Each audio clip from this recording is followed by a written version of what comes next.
The Alpha's Reluctant Mate, a paranormal shifter romance, written by Lily Robert. 1. It begins with a fated bond, true mates finding each other, but not for Sage. The bond is between a girl named Phoebe and Ben, the man she was supposed to spend the rest of her life with, the man she was supposed to mate with. "I'm sorry," Ben says, as if those words are supposed to make Sage feel better. They don't. Why should his apology matter? She doesn't want his regret or his pity. What she wants is for him to love her again. But there's no trace of that love left. She stares silently at her ex's face, that handsome, beloved face she once thought she'd wake up to for the rest of her life. It used to bring her so much joy, just looking at him, thinking of him. None of this feels real. It's like a storm, like being tossed by rain and waves, struggling to stay afloat. It feels like drowning. But then, it doesn't. Because Sage won't let it. She refuses to drown. She should have seen it coming, really. Ben had proposed. She had said yes. They were going to be mated. It was a done deal. But then, Ben met Phoebe. Human Phoebe. Student by day, barmaid by night. Perfectly insignificant Phoebe. Until, of course, she turned out to be Ben's fated mate. "Please say something," he whispers. He's leaving Sage for her, for the human girl he barely knows. Years of friendship, love, and trust down the drain like they meant nothing. What is there to say? Around them, in the bustling coffee shop, humans go about their days, scrolling their phones, nibbling muffins, getting into petty arguments. How simple their lives seem. Earlier, as Sage had waited for Ben, she'd seen a young girl being dumped by her boyfriend, bursting into tears as though it were the worst thing to ever happen to her. But it's different for humans. When they break up, it hurts, but eventually the pain fades. New love comes, new relationships form. Shifters, though, shifters are part wolf, and wolves mate for life. "We've been courting for 5 years," Sage murmurs, numb. What is she supposed to do now? She and Ben were practically mates already. All that was missing was the bond, the claim. Ben had proposed. In 2 weeks, she was supposed to be his. Her dress is waiting for her at home. They'd been intimate, more than once. Other shifters would smell it on her. She'd let herself be branded, almost as good as claimed. "I've become your mistress," she reminds Ben, her face flushing with heat. At her words, his expression crumbles. "I don't know what to say," he sighs. "I really am sorry." "You said you loved me?" "I did," Ben replies, then quickly shuts his mouth. Past tense? Sage forces a self-deprecating smile. "She's my fated mate, Sage," Ben murmurs, as if that explains everything. Logically, Sage knows it does. Fated bonds are the stuff of legends, the one special connection every shifter longs for. But they're rare, and people don't go through life expecting them. Sage certainly hadn't expected her boyfriend of 5 years to find his fated mate and instantly cast her aside. "You don't even know her," she argues. "I can't explain it," Ben replies sadly. "I just know she's right for me, that's all." "She's a human," Sage reminds him. "You won't even be able to live among the pack anymore." Ben shuts his eyes, his expression pained. Sage's heart aches at the sight. "She won't be able to bear your children," she adds carefully. "I know." Ben's gaze meets hers, resolute. "But she's part of me now. You'd understand if you had a—" "Right." Sage snaps to her feet. "I guess it's impossible to explain falling in love in just a minute to someone who doesn't have a fated bond." Ben looks pained again. Sage ignores how that look affects her. It's not fair. She shouldn't be concerned about his well-being anymore. She should be focusing on fixing her own heart. But Ben had courted her for years. They'd been friends even longer. He'd been there for her when no one else would, despite her dead mother and her lack of scent. She can't ignore the fear she knows must be plaguing his heart. "Did you tell Noah yet?" she asks reluctantly. "Sage!"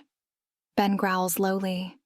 He looks nervous, glancing around as if worried someone overheard.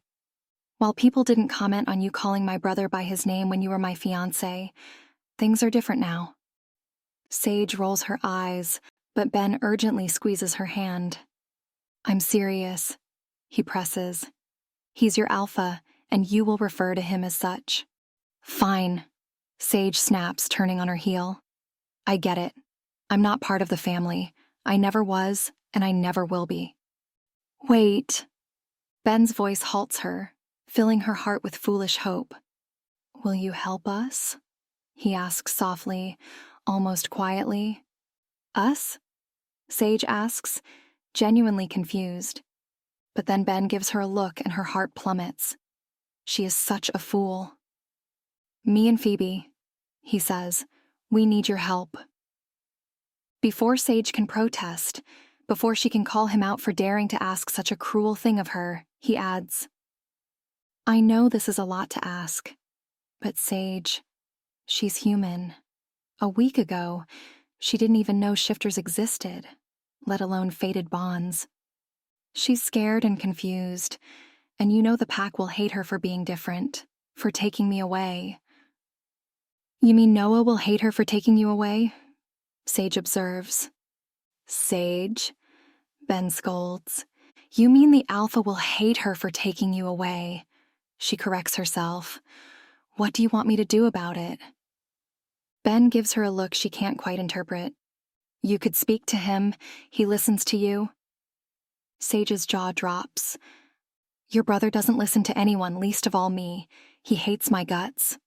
"And still, you convinced him to accept you as my mate," Ben argues. "Can't you get him to accept Phoebe?" Sage sighs. Honestly, she still has no idea how she got Noah to give them his blessing. He'd never liked her. Not even a little. In fact, when Ben had told him about his desire to mate with Sage, his brother had looked downright disgusted. "He agreed because he loves you, Ben. He'll accept Phoebe as well, you'll see. Not if your father invokes the Forsaken claim." 2. There's banging on Sage's door, but she ignores it. There's only one person who could be home at this hour, and Sage is not in the mood to deal with Olivia right now. She's not in the mood to deal with anyone, really. Who could even begin to understand? The worst part about losing Ben is that Sage has no one to talk to about it. Because usually, whenever something bothers or hurts her, the one person she'd go to is him. Ben had been the very first friend she made after joining her current pack. Her father had decided to move them because after the accident, after her mother's death, Sage had become a sort of social pariah in her old pack. It couldn't be helped. Probably because of the shock, Sage's scent had completely vanished along with her dead mother. And a wolf, with no scent, who couldn't be read or understood by its peers. Well, no one wanted such a wolf around. At least in the new pack, no one had known her before the scent loss. So, instead of hostile wariness, she was met with complete indifference. A step up. She'd made no effort to get to know her new packmates after the move, too worried about attracting attention to even attempt to be sociable. "Sage, will you open this door?" Olivia growls from outside her room. But one day, Ben, the alpha's youngest son and the pride and joy of the pack, second only to the quintessence of perfection that was his older brother, came to sit with her at lunch. He'd smiled and asked questions, and when Sage had barely replied, too intimidated and disbelieving to engage, he'd told her about his life as if they'd been friends forever. Sage had thought it was a one-time thing, but the next day, Ben showed up again, and the next, and the next. "If you don't open up right this instant," Olivia insists, "I swear to God, Sage." When her parents ignored her in favor of her new little sister, she'd tell Ben. When she worried she was forgetting her mother, the sound of her laugh, or what she liked to eat, she'd tell Ben. They shared everything with each other. That didn't stop even when the two of them stumbled into the courting phase of their relationship. Sharing their feelings had never been a struggle. Just like he'd been her confidant as a friend, Ben remained her confidant as her boyfriend. He was her person, the one she shared her most intimate thoughts with. A loud crash interrupts her thoughts, and suddenly, Sage's bed covers are pulled aside to reveal Olivia's furious face. "Is it true?" she asks without preamble. Sage sighs. She's really not in the mood for this. "I suppose you've heard about Ben?" she grunts. Olivia lets out a gasp. So it is true. She pales, her lips purse and her hands begin to shake, as if she's the one who just lost everything. In her mind, she probably is. "This is exactly why I told you to keep your virtue intact," Olivia scolds. "What does my virtue have to do with anything?" Sage retorts, though she knows exactly what Olivia means. Young shifters were encouraged not to engage in any sexual activities during courting, to avoid becoming stuck with a partner too quickly. Wolves mated for life, not just because breaking a mating bond was painful, and shifters rarely survived it. Finding a new partner after being mated, unless the previous bond was broken by death, was challenging. Traces of a past claim could be smelled on a wolf by their new partner for a long time, even after the previous bond had been broken. But wolves were possessive by nature, and they didn't like that. So to secure a mating bond, you avoided becoming too intimate before the union was set in stone. "We might have had a chance at finding you a good rebound if only you'd done the smart thing and kept your pants on," Olivia says, giving Sage a sharp look. "But Ben's scent is imprinted all over you now. No one else will have you." Sage snorts. "Who says I even want anyone else?" "Don't be ridiculous," Olivia snaps. "Where would you even live without a mate?" Certainly not in this house. That much is unsaid, but Sage gets the implication nonetheless. One didn't tend to live in a pack without a mate for long after reaching adulthood. Eventually, your packmates would start to view you with suspicion, seeing you as a potential threat to their own unions. Wolves who hadn't secured a bond by a certain age often ended up banished from the pack. "This won't stand," Olivia exclaims, rising to her feet. "You're as good as mated to that boy already. You've been courting for years. He can't just go back on his word for some human he barely knows, especially after he's slept with you." "She's his fated mate, Olivia," Sage argues tiredly. "Will you stop acting like none of this matters?" her stepmother snaps. "It's like nothing phases you. Aren't you even the tiniest bit upset about being left by the man you love?" Sage clenches her jaw in frustration. "What do you want from me? Anguish? Despair? Me pulling my hair out? Who says she even is his fated mate?" Olivia challenges, abruptly shifting the conversation. "Who says he isn't faking it?" Speechless, Sage can't even think of a response. Why would Ben fake such a thing? "Your father won't let this pass, and neither will I," Olivia assures Sage, as if she thinks she's being comforting. She isn't. "Ben was worried you or Dad would invoke the Forsaken claim," Sage says carefully, "but I assured him you'd never do that." A certain uneasiness spreads through her when, instead of replying, Olivia crosses her arms, giving Sage an expectant look. "Dinner?" Olivia nods toward the door. "Shouldn't you get started on that?" Sage sighs. There's no point in arguing, so she exits her room. She doesn't care about what Olivia or her father say. If she can't have Ben, she'll never take another mate. Better to be alone than in bad company. Sage rather likes being on her own. If she has to go rogue and live without a pack to be free, then so be it. At least that's what she tells herself. Until, a week later, she realizes her period is late. 3. Sage is doomed. There's no other way to put it. She is well and truly doomed. And no amount of glow-up is going to change that. Why is she even wearing this big, puffy red dress? And the heels? God, she's tall enough as it is. This is stupid, she complains, pulling out a golden pin from her overly complicated hairdo. You look lovely, Olivia quips, her voice overly chipper. Please try and keep it that way. Why should I? It's not like dressing up is going to make anyone forget I was supposed to be Ben's mate. This is about looking presentable to better serve your case, Olivia objects. I'm pregnant, Sage snaps, opening the car door. Case closed. Game over. Olivia abruptly pulls her back inside and shuts the door. Will you keep it down? She growls, her nails digging into Sage's forearm. Nobody knows about that yet, and we're going to make sure it stays that way. How? Sage rolls her eyes. People are bound to find out sooner or later. By that time, you'll be mated, and everyone will assume the baby is your new partner's. Sage raises a tired hand to rub her itchy eyelids before remembering there's eyeshadow on them. Not only does she doubt anyone will mate with her, but even if someone did. It doesn't feel right, keeping the baby a secret, Sage murmurs, earning an annoyed scoff from Olivia. Would you rather we tell the truth and have our alpha force Ben to take responsibility? You said you couldn't live with yourself if he had to give up his fated mate because of you. Sage's heart squeezes painfully. And I meant it, she says firmly. No one can know about this. I don't want Ben to suffer. Olivia gives her a hardened look. Your baby will be the one to suffer if you have to leave the pack because you can't find a mate.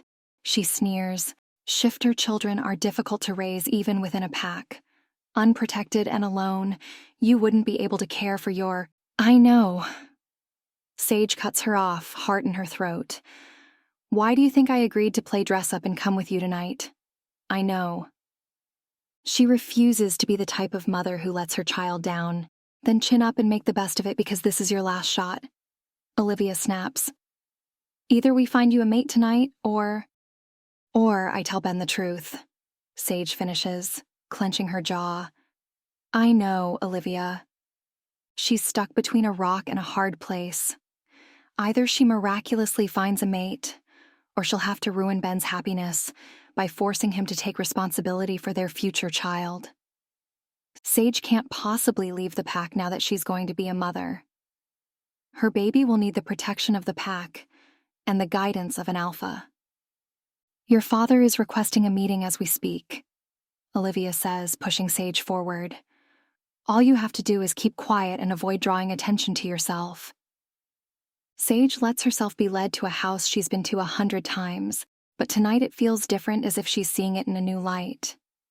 To be fair, the Thorne residence has always been imposing, especially at night.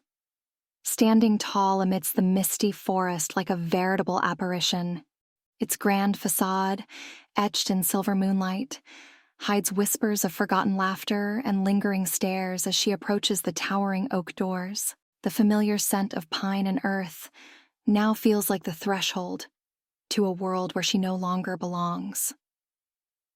The grand ballroom seems full of her pack. At least that's what it feels like when she and Olivia step inside, only to be greeted by more than 100 pairs of eyes staring them down. Stop hunching! Olivia growls under her breath, straightening Sage's shoulders. Look at your sister's posture over there. Is she hunching? No. Sage holds back a tired sigh. No amount of perfect posturing is going to get her out of this mess, and her stepmother knows it. Like it matters, she mutters under her breath. What did you just say? I said yes, Mother. Olivia glares, pushing Sage forward. Whatever you do, don't talk, she reminds her. Nobody likes an opinionated girl. Usually, Sage would have fired back with something subtly biting, or maybe even funny, but she doesn't have it in her tonight. They're all staring. Her entire pack is staring at her. To say Sage is unused to attention would be an understatement. Their stares feel like a condemnation, like she's just been sentenced to the gallows by a unanimous jury, and her cheeks flush despite herself. "Oh, God," she groans, feeling her heartbeat pick up. "Oh, God, they know." They don't know. Olivia rolls her eyes. "The only thing they know is that your mate rejected you. That's all." Sage scoffs. "That's all? The worst thing to ever happen to her, and Olivia reduces it to, that's all?" She'd cry if she hadn't lost the ability years ago. But then, the attention shifts when Ben walks in. Seeing him there, amidst the swirl of music and murmurs, she feels a mix of awe and something more tender, an unspoken connection, tethered by countless glances and half-shared confidences. Then she sees the girl on his arm, petite and plain, with light blue eyes and strawberry blonde hair. He brought his human here? Sage hears someone sneer nearby. She grimaces, feeling sorry for Ben, who's suddenly the object of appalled murmurs and hardened stares. Or at least she does until he spots her in the crowd and starts leading his future mate toward her. Then, Sage's heart sinks, and she almost misses Olivia's presence. Almost. "Hey." Ben greets her with a warm smile. Sage politely inclines her head in response. He might still be Ben, but now, more than anything, he's her alpha's beta. There are customs to be respected. "I'd like to introduce you to someone," Ben says, pulling his date forward. "Sage, this is Phoebe." The blonde gives Sage a tentative smile, but Sage can't find the strength to return it. "I have a favor to ask," Ben says, pressing a hand to Sage's back. She hates how hyper-aware she is of it, how the heat from his hand seeping into her skin makes her feel torn between sadness and embarrassment. "I need to go find my brother. Would you mind keeping Phoebe company? Introduce her around?" 4. Sage openly gapes at Ben's request. Show his human around when people are already staring him down for bringing her tonight? What will they say if Sage parades the girl around in his stead? "Please," he murmurs, "for me." She nods briefly, and then he's off, leaving her alone with the girl who took everything from her. Not just from her, but from her future child. "So, can you also transform into a wolf?" Phoebe asks awkwardly. "I mean, sorry, is that a rude thing to ask?" Sage shrugs. The girl's scent, lighter than a shifter's, evokes awkwardness and stress. It isn't her fault, Sage reminds herself. Phoebe didn't ask for any of this. "Don't worry about it," she manages. "Yes, I can turn. Most people in this room can too. Wolfless shifters are rare." Phoebe gives her a tight smile. "Would you like to get something to drink?" Sage asks, leading the girl to the bar. As they make their way towards it, the crowd parts almost mechanically, whispers fluttering like uneasy leaves around them. Sage can feel the weight of each glance, the air charged with a mix of curiosity and caution, a palpable barrier erected not just around her, but around Phoebe as well. Together they represent something unorthodox, unsettling to the established norms of their tight-knit shifter community. "Why is everyone staring at us?" Phoebe asks nervously. "Keep your voice down, they'll hear you," Sage warns. "They're just not used to seeing a human around, that's all." She gestures toward a middle-aged couple across the room. "Those are Ben's parents. Have you met them yet?" Phoebe shakes her head. "No. He wants me to meet his brother first. Is that his sister talking to them?" Sage glances toward the couple, spotting a tall, elegant woman clad in a flattering golden dress standing by their side. "No," she says. "That's she's..." Sage hesitates. How to explain Jess? She's a close friend of the Thorne family. She's very beautiful, Phoebe observes, and Sage can't blame her. Anyone would be blind not to notice Jess's beauty, but... Well, she sure as hell knows it, she growls, immediately regretting her words when Phoebe's eyes widen in surprise. She used to date Ben's brother a couple of years back, she adds to her great horror. Why would she even say that? It's none of Phoebe's concern. Or hers, for that matter. I thought you guys didn't really date, Phoebe comments. No, we do. It's just a little different for us than for humans, Sage explains. Well, for the most part.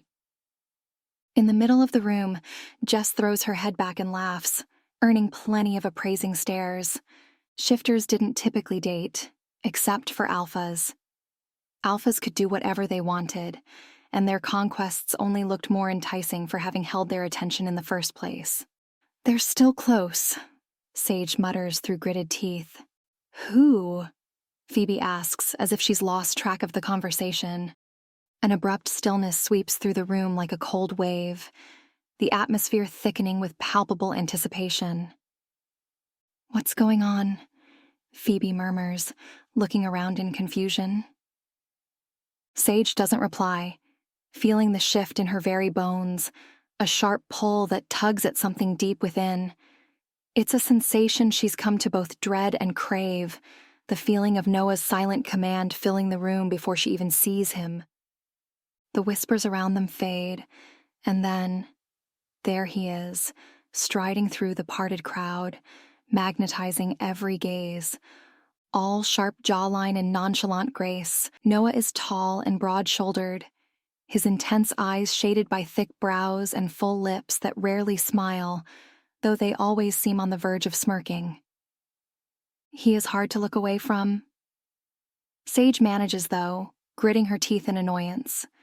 She knows better, and she's known for a while. She's not in the mood to watch Noah bask in all the usual attention. He knows he's attractive. And worse, he exploits it without a shred of humility, wielding it with an ease that grates on her nerves. Who is that? Phoebe gasps. Her eyes are wide and awed, which only sours Sage's mood further. I'd avoid staring at your boyfriend's brother if I were you, she snaps, crossing her arms. That's Noah? Phoebe whispers, curious. Don't say his name, Sage warns. Oh, sorry. Phoebe flinches. Ben did mention something about that. What do I do then? She adds, squeezing Sage's arm. Do I bow? Just lower your head and stop gawking. Challenging when he looks like that, Phoebe jokes. What's challenging is resisting the urge to grind her teeth at the idiocy of Noah's fan club. But Sage keeps the thought to herself. You're better off with Ben, believe me, she mutters instead. Right, Phoebe replies. But Sage? I'm serious, Sage insists, resisting the urge to shake some sense into the girl. He's a player who loves nothing more than to bask in all the unfair privileges his alpha status gives him. Sage, Phoebe urges, shaking her arm again.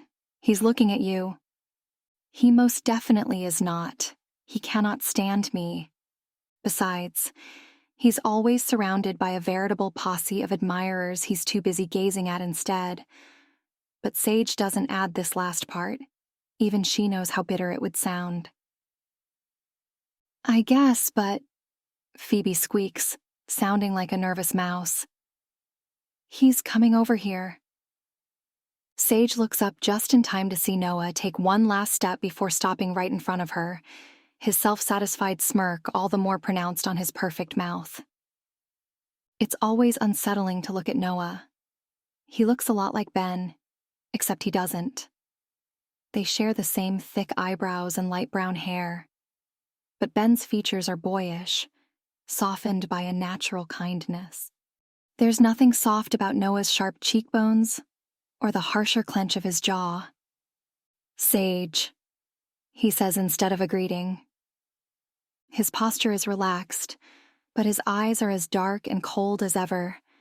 It's all Sage can do to hold back a gulp, but she won't give him the satisfaction. "Alpha," she replies, meeting his gaze. "Good to see you," Noah says, his tone suggesting it's anything but. "Likewise?" "Hi," Phoebe interrupts, seemingly out of nowhere, for Sage had completely forgotten about her for a moment. Noah turns to her, his posture subtly softening as he greets her. "You must be Phoebe," he says, not unkindly. "Ben said you'd be coming tonight." The girl beams at him. "Happy birthday, sir," she says brightly, before catching a few shocked stares and quickly correcting herself. "I mean Alpha, sorry, It's fine," Noah says, snapping his eyes away. He turns his shoulder and takes a step away before calling over his shoulder, "Sage, come," without waiting for a reply, because he knows fully well she has no choice but to comply, the weight of his command already gripping her shoulders. He walks off. 5. Noah's office, once an impenetrable fortress under his father's reign, is meticulously crafted with dark wood panels that tower impossibly high above Sage. Gleaming with the polish of decades, the ancient furniture seems intent on warning off anyone who might dare to disrupt its long-standing order. "So, my brother dumped you for a human he met 10 minutes ago." Noah pours himself a drink, his back to Sage. He hadn't checked once to see if she was following as he led her away from the ballroom and back to this forbidden space. Memories of peering in the office curiously with Ben, both of them barred from entry while Noah disappeared with his father, wash over her. "This is the least welcoming room I've ever seen," Sage comments, taking in the imposing desk and overstuffed armchairs. Trust Noah to bring her to a place guaranteed to make her uncomfortable, and he hasn't even invited her to sit. "You said you and Ben were forever," he says, downing his drink in one long sip. "Remember that, when you practically begged me to accept your bond?" "Well, I was wrong, obviously." Sage clenches her hands into fists. "Surely you must be thrilled about our breakup." Noah smirks. "Why would I be thrilled?" he quips, the question obviously rhetorical. He'd never approved of Sage, not as a potential mate for his darling baby brother. When she'd been just the best friend, Noah had been indifferent to her presence, but that changed when Sage and Ben started courting. She'd caught Noah openly sneering at them more than once, his scent souring whenever she was around. Worse, he'd become downright judgmental whenever she and Ben touched, even a brief hold of hands earning them a lecture on propriety. The sheer hypocrisy of it all drove Sage insane. Noah had no qualms parading his conquests around. "Well, I'm certainly not thrilled about being held accountable for your poor relationship choices," Noah says, oddly impassive. Sage lowers her eyes. Her father must have evoked the Forsaken claim. Otherwise, she doubts Noah would care about her plight. The Forsaken claim required a shifter's family to take responsibility if one of its members abandoned a potential mate they had been engaged with. If the family couldn't or wouldn't handle it, the pack's alpha had to settle the matter. "I hate to say I told you so," Noah begins. "No, you don't. You're right, I don't. I told you your little fling wouldn't work out, and you both got furious with me." Noah's eyes flash a dangerous gold. Alphas didn't appreciate being contradicted, and in Sage's experience, Noah even less so. "What do you want me to say? That you were right and I was wrong?" Noah remains quiet for so long that Sage eventually looks up just to make sure he's still there. He is. "Did you ask your father to come to me about this?" he asks. Sage shakes her head hurriedly. "I didn't, I swear. I'm sorry he put you in a tough spot." Noah's gaze becomes searching, expectant for some reason. Then he sighs. "I'll compile a list of potential suitors for you," he says, meeting her eyes. "Unless you had someone specific in mind?" Sage doesn't. She's never thought of anyone but Ben, one of the rare people she tolerates. Ideally, she'd prefer a partner rather than a lover, someone she wouldn't have to seduce or pretend to have feelings for.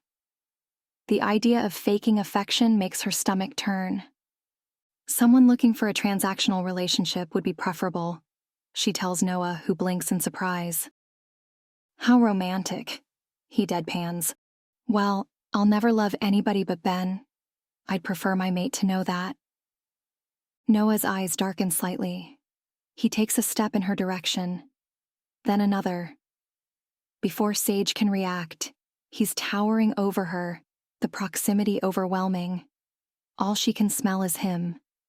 Thankfully, she's mastered the art of breathing through her mouth when Noah is near. Because, well, surely it's an alpha thing, but Noah always smells indecently good. It's no wonder no woman can resist him with how dizzying and intoxicating his scent is. Sage is committed to not letting it affect her, until suddenly, Noah lowers his head toward her neck. I think everyone can tell you love my brother, he snaps, eyes dark with impatience. You smell like him. You're as good as claimed. It'll be hard getting guys to line up for you. Sage suppresses the urge to roll her eyes. She wants to retort that she's not such a bad match. Her family is of good standing, and she's a highly ranked member of the pack. But then, her eyes meet Noah's, and for some reason the next words out of her mouth are, "Well, what about you?" Noah stares at her in disbelief, and to her defense, she's just as shocked. Why did she say that? How does she backpedal from this? Me? Noah asks, affronted. There comes a time in every person's life when they have to think fast. And in those moments, it often surprises just how much information the brain can process unconsciously. You're going to have to take a mate eventually, for the good of the pack, yet you obviously don't want one. Otherwise, you would have claimed Jess already. Sage hesitates, but presses on. I'm guessing you're worried your mate wouldn't let you sleep around. Noah says nothing, his face a perfect mask of indifference. At least he hasn't berated her yet for suggesting a union between them. Well, I don't care about your gallivanting ways. My what? Noah interrupts. Sage ignores him. If I were your mate, you could entertain your little harem as much as you'd like. Trust me, I wouldn't care. Not at all.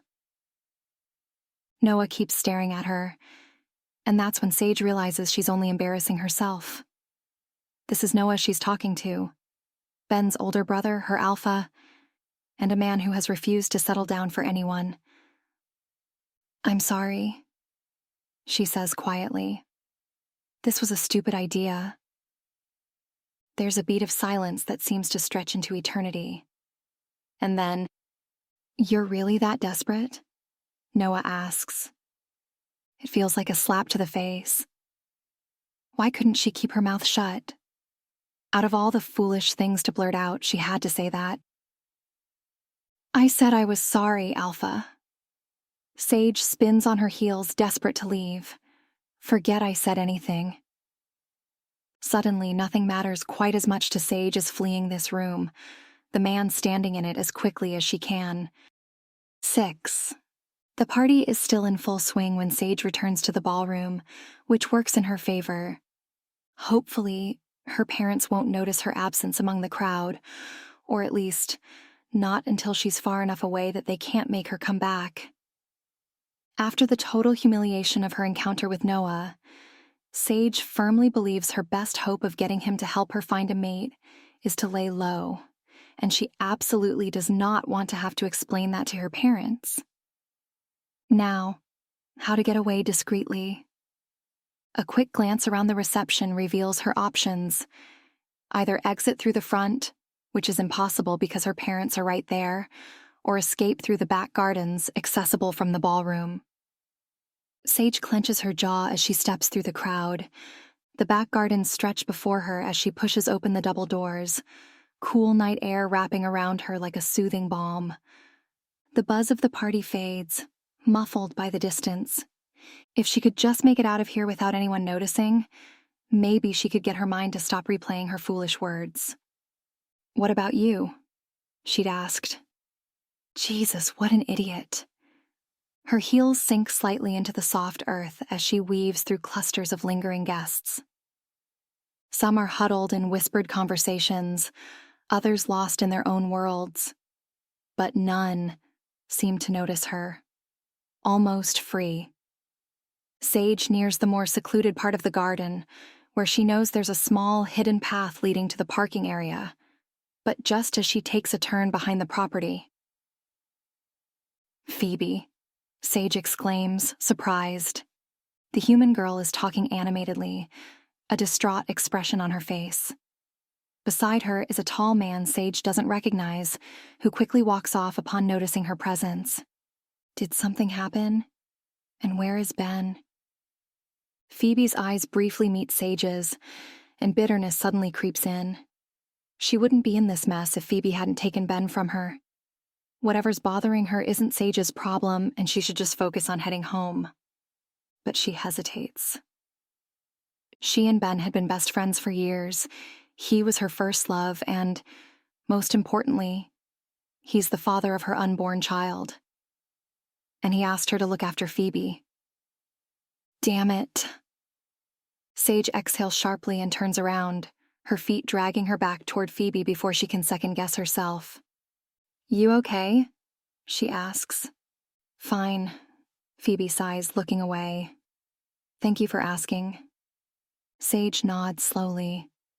"Well," she asked, "right? Now she can leave." But the image of Ben's disappointed expression flashes in her mind. "What happened?" Sage insists. "Was that man being rude to you?" Shifters aren't very welcoming of humans. Sage doubts anyone acted particularly kindly toward Phoebe in her absence. "Do you know if Ben was seeing anyone before we met?" Phoebe asks, seemingly out of the blue. "Somebody implied he was as good as married, or mated, as you guys call it." Sage opens her mouth, but the words refuse to come out. She has no idea what to say. And Phoebe notices. "So it's true," Phoebe says. And before Sage can say anything, she adds, "This is insane. This whole thing is insane. Until recently, I didn't even know shifters existed. How do I even know if this is real?" "It is real," Sage says, placing a hand on Phoebe's shoulder. "Fate has bonded you to Ben, Phoebe. He loves you. He doesn't even know me that well. What about free will? Does that not matter?" Sage doesn't know what to say. No one knows why fated bonds exist or exactly how they work. They just are. They're rare, coveted, and beautiful. When you receive a blessing, why question it? You're lucky, you know. For us, finding our fated mate is... "Sage, there you are." Olivia's voice booms from behind them, making Sage grimace. Great. There was no more leaving discreetly now, was there? She'd missed her shot and... "Hurry up back inside," Olivia urges, grabbing Sage's arm. "You too, human." "Her name is Phoebe, Mother," Sage protests, following reluctantly after Olivia. "And I was thinking of going home." "Going home? Are you insane?" Olivia snaps. "Our alpha just announced that he would be taking a mate. Can you believe it?" Sage stops in her tracks. "What?" she hears herself ask, though her voice seems to be coming from miles away. Noah has found a mate? An actual mate. She can't believe it. "It has to be Jess, right?" Olivia says. "I mean, who else would it be?" Sage is only half listening to her stepmother's speculation. To think, just minutes earlier she'd asked Noah to be her mate, just as he was planning to announce his upcoming union. No wonder he had been nearly speechless at Sage's ridiculous proposal. He must have found her beyond presumptuous. Back inside, the ballroom buzzes with anticipation. The air thick with excitement. Guests lean in close to their neighbors, speaking in hushed tones, while others are more brazen, openly gesturing toward the women they think are most likely to be chosen. For every name spoken aloud, heads turn, and Sage can see people scrutinizing each other, trying to guess which girl will become their alpha's mate. Right in the middle of the storm is Noah. Basking in all the endless admiration, Sage's fists curl at her sides. However perfect his future mate is likely to be, she feels sorry for the girl. About to be stuck with some arrogant, self-enamored jerk who'll never be faithful. She doesn't envy her one little bit, or at least she wouldn't if she weren't in the precarious situation of desperately needing a mate. Because of her pregnancy, she'd even settle for some Playboy alpha who goes after anything that moves. He'd even made a pass at Sage once, though she doubts he remembers it. Sage shakes her head, pushing the memory down where it belongs. It doesn't matter. Nothing matters except finding a way to stay within the pack for her baby's sake. The rest is just noise. Noise that abruptly quiets as Noah prepares to speak. As many of you have pointed out, he begins, it's high time I take a mate. People begin to cheer, making Sage roll her eyes. Her gaze falls on Ben, who laughs silently upon seeing her unimpressed expression. Did you know? She mouths to him. He shakes his head and shrugs. Meanwhile, Noah continues his speech. And you're right, I've been delaying for too long, he says, sounding impossibly smug, which is why I'd like you all to witness my mating ceremony tonight. Tonight? Someone exclaims, sounding stunned. Tonight, Noah confirms with a wolfish grin. Right now, in fact. He turns toward the pack's high priest, beckoning him forward. Roy, will you do the honors? He asks. The priest, Roy, a man in his late 50s, quickly joins Noah in front of the astonished audience, looking quite dumbfounded. Of course, Alpha, he stammers, glancing at the crowd as if someone might object. No one would, of course. Defying the Alpha would be a death sentence, and no one in this room seems to have a death wish. Meanwhile, Noah stands calmly, grinning at the priest, waiting patiently for the man to proceed with a ceremony he's only just learned about. Then, Roy scratches his throat. Who's the lucky lady? Oh, right, Noah says, as though he's just remembered that's an important detail. He quickly scans the ballroom and its guests, points toward the back, and Sage's heart plummets down to her stomach because it's Sage, Noah declares, earning himself a chorus of astonished gasps and exclamations. 7. Sage is frozen in place, like a deer caught in headlights. This certainly isn't her proudest moment. She's a wolf, after all. A born predator, not prey. Yet the way her heart lurches in her chest makes her feel exposed and vulnerable. She must have misheard. Of course, she misheard. Her mind races, trying to make sense of the situation. Nothing adds up. She forces herself to take a step toward Noah, even though every instinct tells her to run in the opposite direction.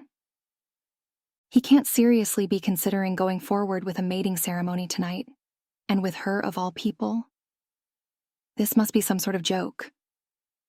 But Noah's expression is far from playful. He looks entirely serious, his finger still beckoning her forward as if it's the most natural thing in the world. Sage, come here, he repeats, this time with a hint of impatience in his voice. She blinks, her mouth dry, and glances toward Ben, who looks as dumbfounded as she feels. He shakes his head again, his eyes wide with disbelief. The room is utterly still now, save for the murmurs rippling through the crowd like the wind through trees. People are craning their necks, whispering in stunned disbelief. Some are eyeing her with blatant curiosity, while others look almost disappointed. Sage's skin prickles under the weight of their stares, and a nameless anger rises in her chest. She swallows hard, her legs feeling like lead, but she forces herself to move. One foot in front of the other, she walks toward Noah, each step echoing in the now silent ballroom. As she nears him, she can see the gleam in his eyes, that unmistakable confidence radiating off him. He's enjoying this. Her mind is a blur of confusion and fury. When she finally stands before him, her heart is hammering in her chest, and she struggles to keep her voice steady.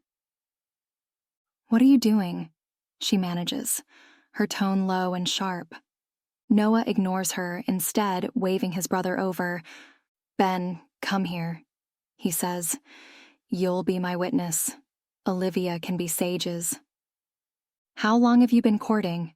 the priest asks politely as the two witnesses make their way over. "We haven't," Noah replies, his smile widening.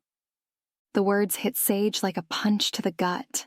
She wants to scream at Noah to demand answers. But before she can react, Noah turns to the priest, who's still standing there bewildered. "Shall we proceed?" Noah prompts, his voice as calm as ever. The crowd murmurs again, and Sage can feel the judgment in every whispered word, every disbelieving stare. It makes her want to flee the room and never look back. But something inside her keeps her rooted in place, her eyes locked on Noah's. A small, stubborn part of her refuses to give him the satisfaction of seeing her break. He looks like he's sincerely planning to get away with this. Fine, then. He's got more to lose than she does. After this little performance, backing out would make him look like a fool, and if he's expecting Sage to protest, well, he's got another thing coming. She needs a mate, after all. Her baby will need protection.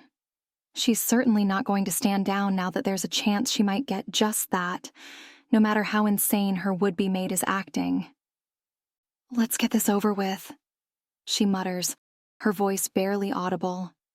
But Noah hears her, and for a brief moment, something flickers in his eyes. Something unreadable. But it's gone as quickly as it appeared, replaced once again by his confident grin. "As you wish, darling," he says, stepping closer to her as the priest begins the ceremony. 8. Sage sits on the edge of her new bed, her fingers gripping the blanket as Olivia fusses with her hair, smoothing it down with the same efficiency she's always used to manage Sage's life. Her new room, one she'd never seen despite how many times she'd been to the Thorne residence, feels stiflingly quiet. Ben, standing by the door with his hands shoved deep in his pockets, has been trying to catch her gaze ever since she stepped out of the changing room. He's also been trying to get a word in, but Olivia won't give him the chance, and Sage doesn't have the strength to interrupt her rambling, nor the courage to acknowledge Ben right now. This should have been him she was waiting for, this night, this moment. It should have been theirs. But instead, she's here for Noah. Olivia is pulling on her hair. Ben looks stupefied.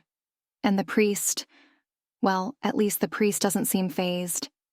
He's probably witnessed countless unions like this one, his expression one of quiet professionalism as he waits for Noah's inevitable arrival. Olivia finishes arranging the bedding, and then places her hands on Sage's shoulders. "Sweetheart, do try to do something about your scent," she says, her voice soft but firm. "You're never going to prompt our alpha into giving you your claiming mark if you don't smell like anything." Claiming mark. The words echo in Sage's mind, heavy with the reality of what's about to happen. Any moment now, Noah will walk through that door, and they'll complete the final part of the ceremony. She gulps. It isn't the bite itself that unsettles her. Despite the fact that her mother and ex-lover will witness it, as tradition obliges, she isn't worried about getting bitten. It's what comes afterwards that has her stomach fluttering furiously. At least everyone will be gone for that. She's heard enough whispered stories. Everyone knows new mates can't keep their hands off each other once the bond is sealed. The heat of the connection is supposed to be overwhelming, nearly impossible to resist. And now, she's going to experience that with Noah? Her pulse quickens at the thought. She's going to be Noah's lover. He's going to claim her, and then undress her, and then... Sage closes her eyes and takes a breath. She doesn't have a choice. She needs a mate, and it's not like she can find one and not have to fulfill her marital duty.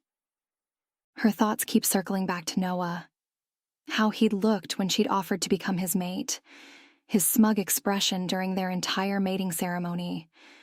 She thought he'd back down. He hadn't. Vows had been exchanged, then blood. Somehow, Noah had produced a ring and slipped it onto Sage's finger. Unprepared, she hadn't given him one, and that had been that. But the way he'd looked the entire time, the mocking glint in his eyes, nothing about his behavior made sense, and it still doesn't now. Sage tries to focus on anything else, but she's about to share a bed with Noah and, well, the realization makes her breath hitch. The door creaks open, and suddenly he's here. His scent as overwhelming as ever, too much for Sage to handle right now. "Alpha," the priest begins. "Get out," Noah growls. His eyes sweep over her, and though she doesn't dare meet his gaze, she feels the weight of them nonetheless, making her skin tingle.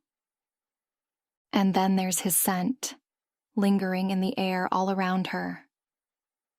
She tries to breathe evenly through her mouth, but a memory flashes in her mind, the feel of his blood on her tongue, which she'd tasted after biting his thumb during the ceremony. The sensation of that rich, metallic warmth floods back, sharp and vivid, making her mouth water. Meanwhile, the priest and Olivia are protesting, but Noah isn't having any of it. "Alpha, I must insist we witness the—" "That won't be happening tonight," Noah interrupts, giving Sage a pointed look she finally dares to acknowledge. His eyes are dark, almost entirely pupil. A small gasp escapes her lips before she can stop herself. "Noah!" Ben protests, his voice a warning. Noah's eyes flash toward him, furious. "I said get out," Noah barks, turning back to Sage. She doesn't watch as the three witnesses leave the room. Their exit feels irrelevant now. Noah's looking at her again. His eyes are dark with something she can't name, yet he said he wouldn't be claiming her tonight. He's still here, though, and his scent. Something about it stirs a primal part of her, and he knows it. "How could you do this to me?" she asks once the bedroom door shuts behind the priest. Noah's expression barely twitches, though his eyes somehow grow darker. "Do what?" he asks, his voice low, almost a growl. A challenging glint flashes in his eyes, and just like that, Sage's frail nerves and anxiety disappear, replaced by one clear, all-consuming goal: to preserve the last shreds of her dignity at all costs. "You know what?" she snaps, jumping to her feet. "Your little ambush earlier. This..." She waves her finger between them. "Ambush?"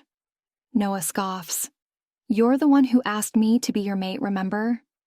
He takes a step forward, smirking. "How could I refuse?" he says sarcastically. "Why didn't you?" Sage demands. She feels exposed. Strangely exposed. It's not like she really cares about the answer anyway. She got what she wanted. A mate. "You made such a compelling case for it, saying I could..." What was it? Keep entertaining my little harem? Noah's lips twitch into a knowing smile. All the time you've spent with my baby brother really taught you how to romance a guy. Sage sneers, his words making her stomach flip. Well, if you're so content with our arrangement, why did you send our witnesses away? She challenges, stepping forward.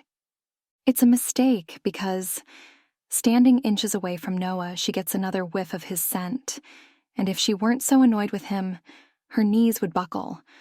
No wonder no one ever says no to this man. It's insane how good he smells. Totally unfair. She feels dazed by it. Why don't you plan on claiming me? She insists, though the words come out more plaintive than she intended. Who says I don't? Noah steps even closer, and she feels the warmth of his body nearly touching hers. He reaches out, his fingers brushing her neck. Sage shivers at the touch. I don't plan on rushing this, he murmurs, his thumb pressing against her collarbone a little more firmly. For a moment, time seems to stand still, and Sage closes her eyes, her senses overwhelmed by his proximity. Then, Noah's lips brush the shell of her ear. Beg, he says, making her jump back. What? You heard me. He smirks. I rather enjoyed your little pleading session earlier. Why don't you try it again? His words feel like a punch to the gut, not only because they're cruel, but also because they make Sage question the reality of their bond. Is this union real? Or is Noah playing some kind of game? Why are you being like this? Noah doesn't respond immediately. In fact, he looks briefly surprised, which encourages her to press on. What's your problem with me? You barely hid your distaste when I was with Ben. What did I ever do to you to make you hate me so much? A short, bitter laugh escapes Noah's lips. You're joking, right? He asks, shaking his head in disbelief. He stares her down, his lips curled into a tense smile, and Sage feels like she's missed an entire part of the conversation, like she's supposed to understand something she really doesn't. When she remains silent, Noah's expression slowly morphs into a blank mask. His gaze turns searching until, his face a little pale, he clenches his jaw. Well, this was fun, he quips sarcastically. Now, if you'll excuse me. Sage watches him spin on his heels in silent bewilderment.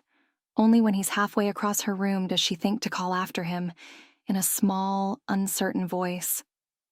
You're not staying? Noah glances back at her. Do you want me to? He asks, making Sage feel oddly exposed. Does she? She's been dreading the bite, or more accurately, the intimacy that would come with it.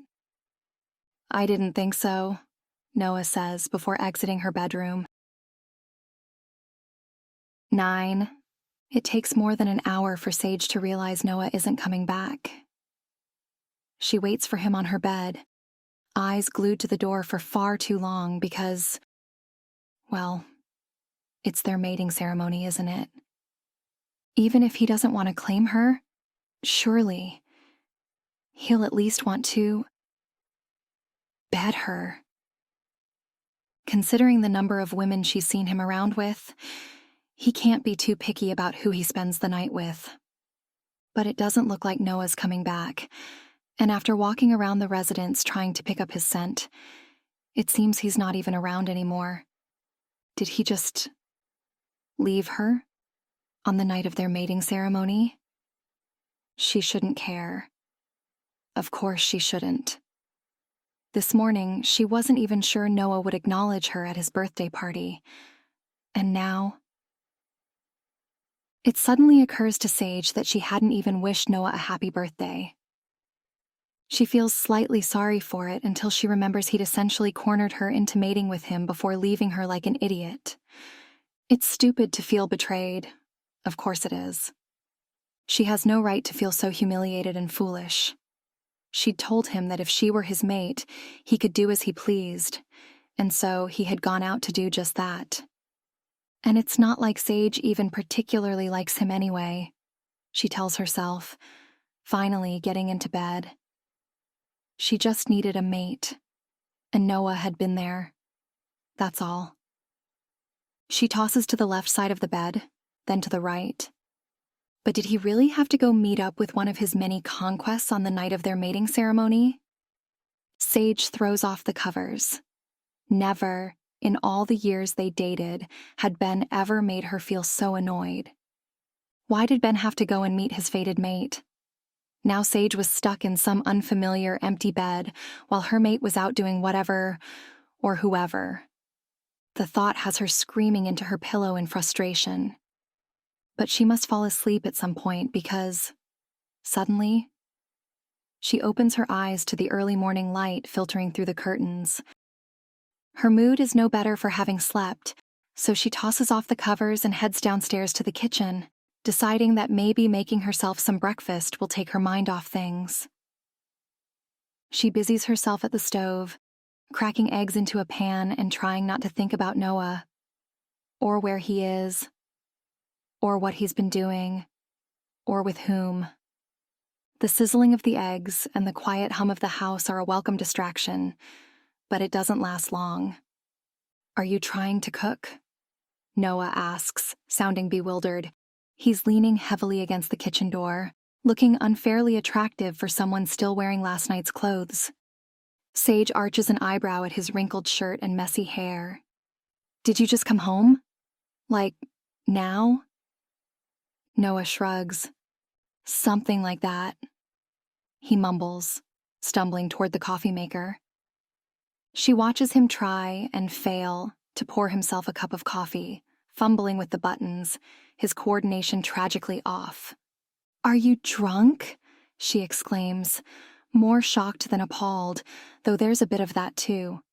It takes a lot for shifters to get drunk, given their resistance to alcohol, but when Noah lifts his bleary eyes to her with a crooked smile, there's little doubt left about his current state. "Well, I suppose I don't need to ask you what you've been up to," Sage mocks, unable to help herself. It's pretty obvious, but her mocking smile falls right off her face when, in one fluid motion, he's suddenly crowding her space. His body inches from hers, close enough that she can feel his body heat seeping through. "What are you doing?" she asks, feeling her heartbeat pick up. "Would you have preferred if I stayed with you last night?" Noah teases, his voice low and taunting. There's lipstick on his collar. Sage scowls, pushing at his chest to create some distance. "You smell like a distillery," she snaps, averting her gaze from the offending pink stain. She tries to walk off, but Noah catches her wrist, pulling her back. His eyes darken, as does his expression, and then his nose brushes against her neck, making her shiver as he inhales deeply. "And you smell like my brother," he growls, his body towering over hers. "But you don't hear me complain, do you?" His grip is still tight around her wrist, keeping her in place. Sage finds that she doesn't entirely mind. "You're the one who left to meet God knows who," she hears herself complain, feeling oddly detached from how whiny her voice sounds. "Jealous?" Noah smirks. "Hardly. Why would she be jealous? She isn't. Not at all." But Noah's mouth quirks into a knowing smirk, and before Sage can react, his lips crash down on hers. It doesn't feel like a first kiss at all, nor does it feel like any kiss she's ever experienced. It's forceful and demanding, teeth nipping at her lip as if Noah's somehow angry that Sage knows how to kiss at all.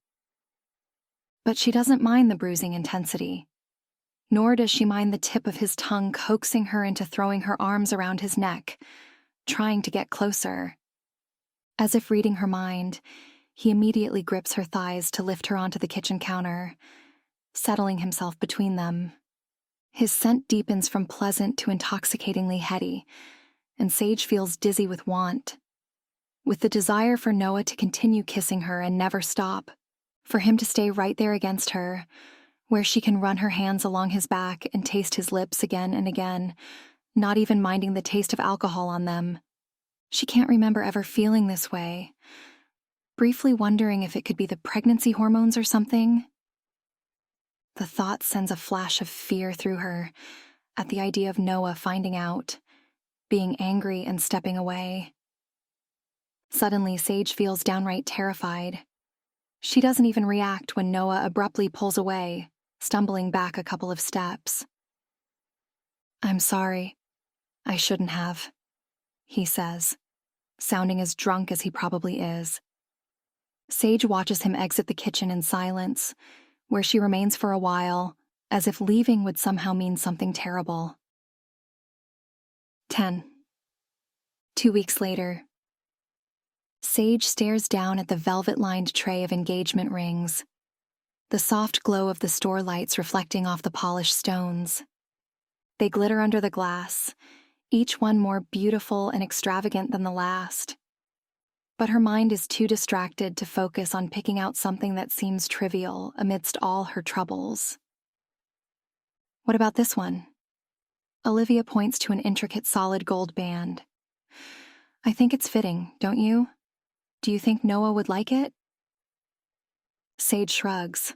She has no idea what Noah does during the day or where he spends his nights, so she certainly can't tell what he likes when it comes to jewelry. Her indecision makes her stepmother roll her eyes. "Well, you'll have to pick something. It was embarrassing enough when you didn't give him a ring during your mating ceremony. I told you." Sage protests, her cheeks heating up. "I didn't know there was even going to be a ceremony.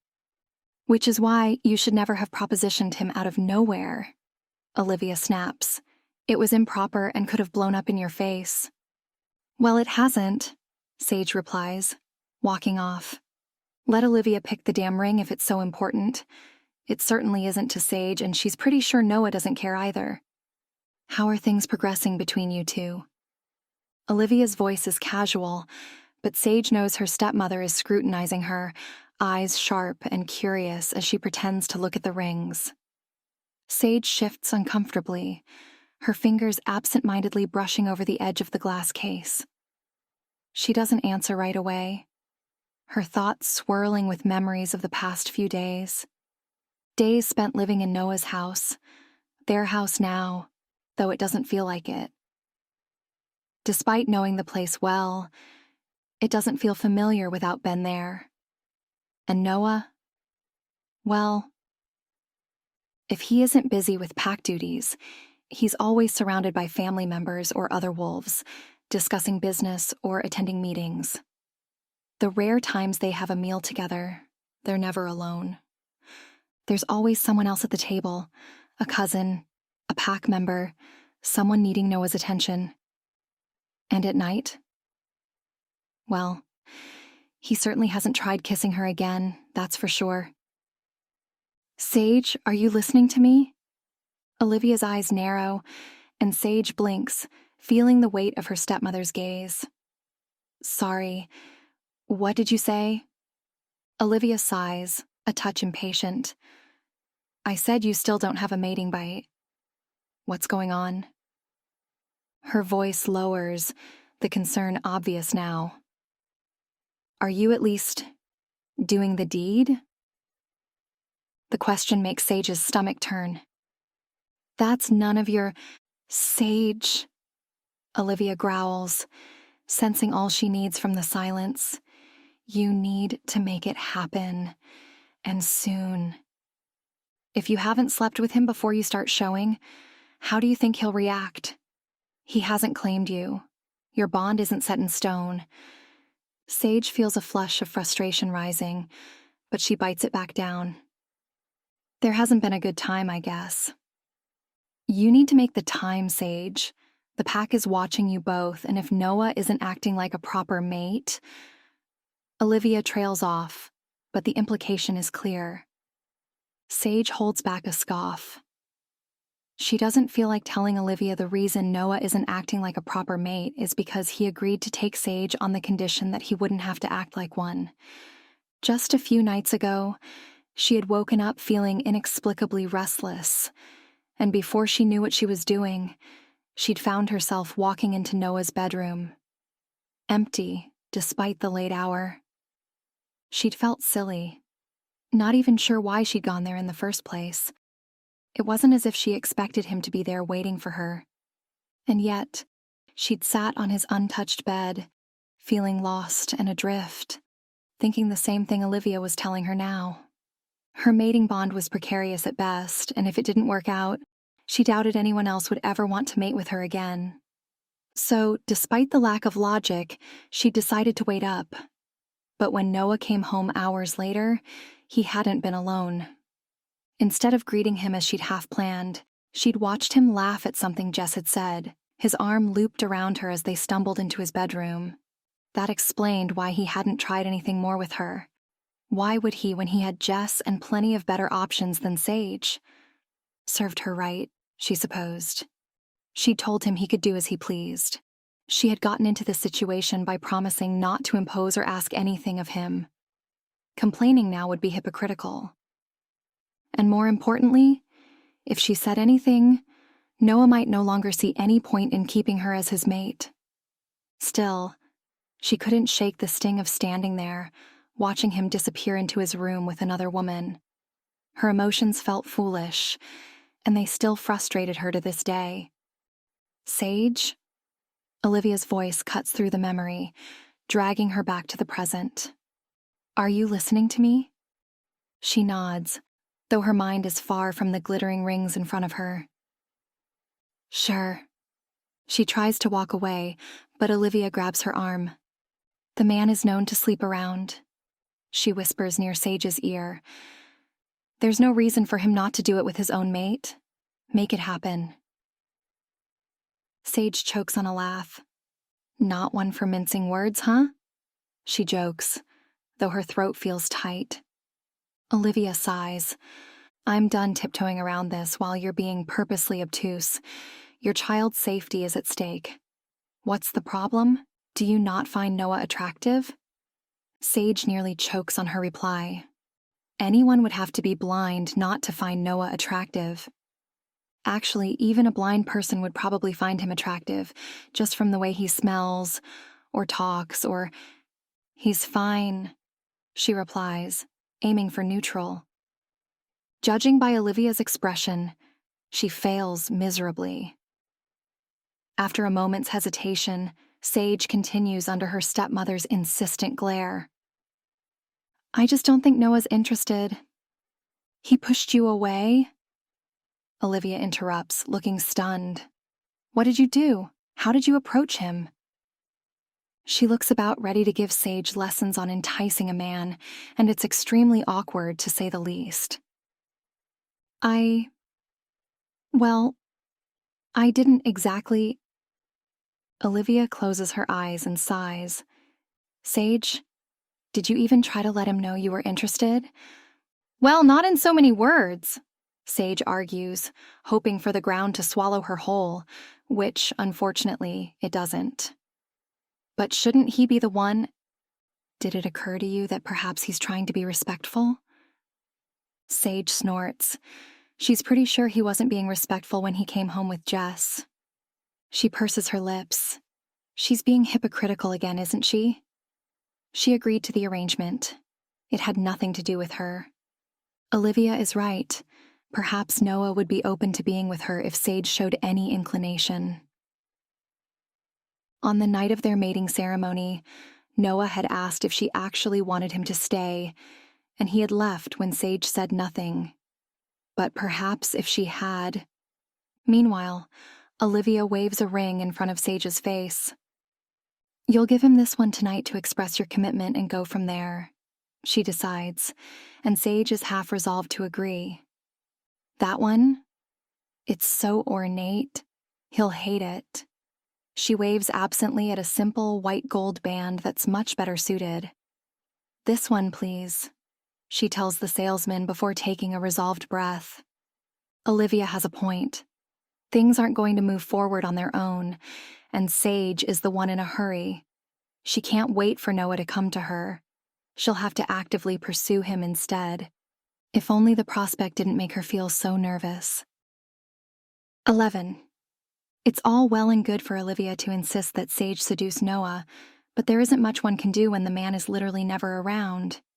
It's 9 p.m., and Sage is waiting for him to have dinner. But the more time passes, the more likely it seems that her mate won't be making an appearance anytime soon. Sage sighs, looking down at the dish of mac and cheese. Good thing she hadn't attempted to prepare this herself. It would have put her in an even worse mood than the one she's in now. She gives in and takes a bite.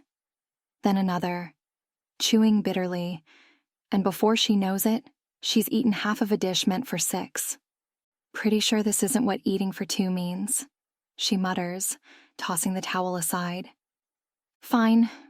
If Noah doesn't want to come home, then she'll go to him, she decides, grabbing a coat and heading out.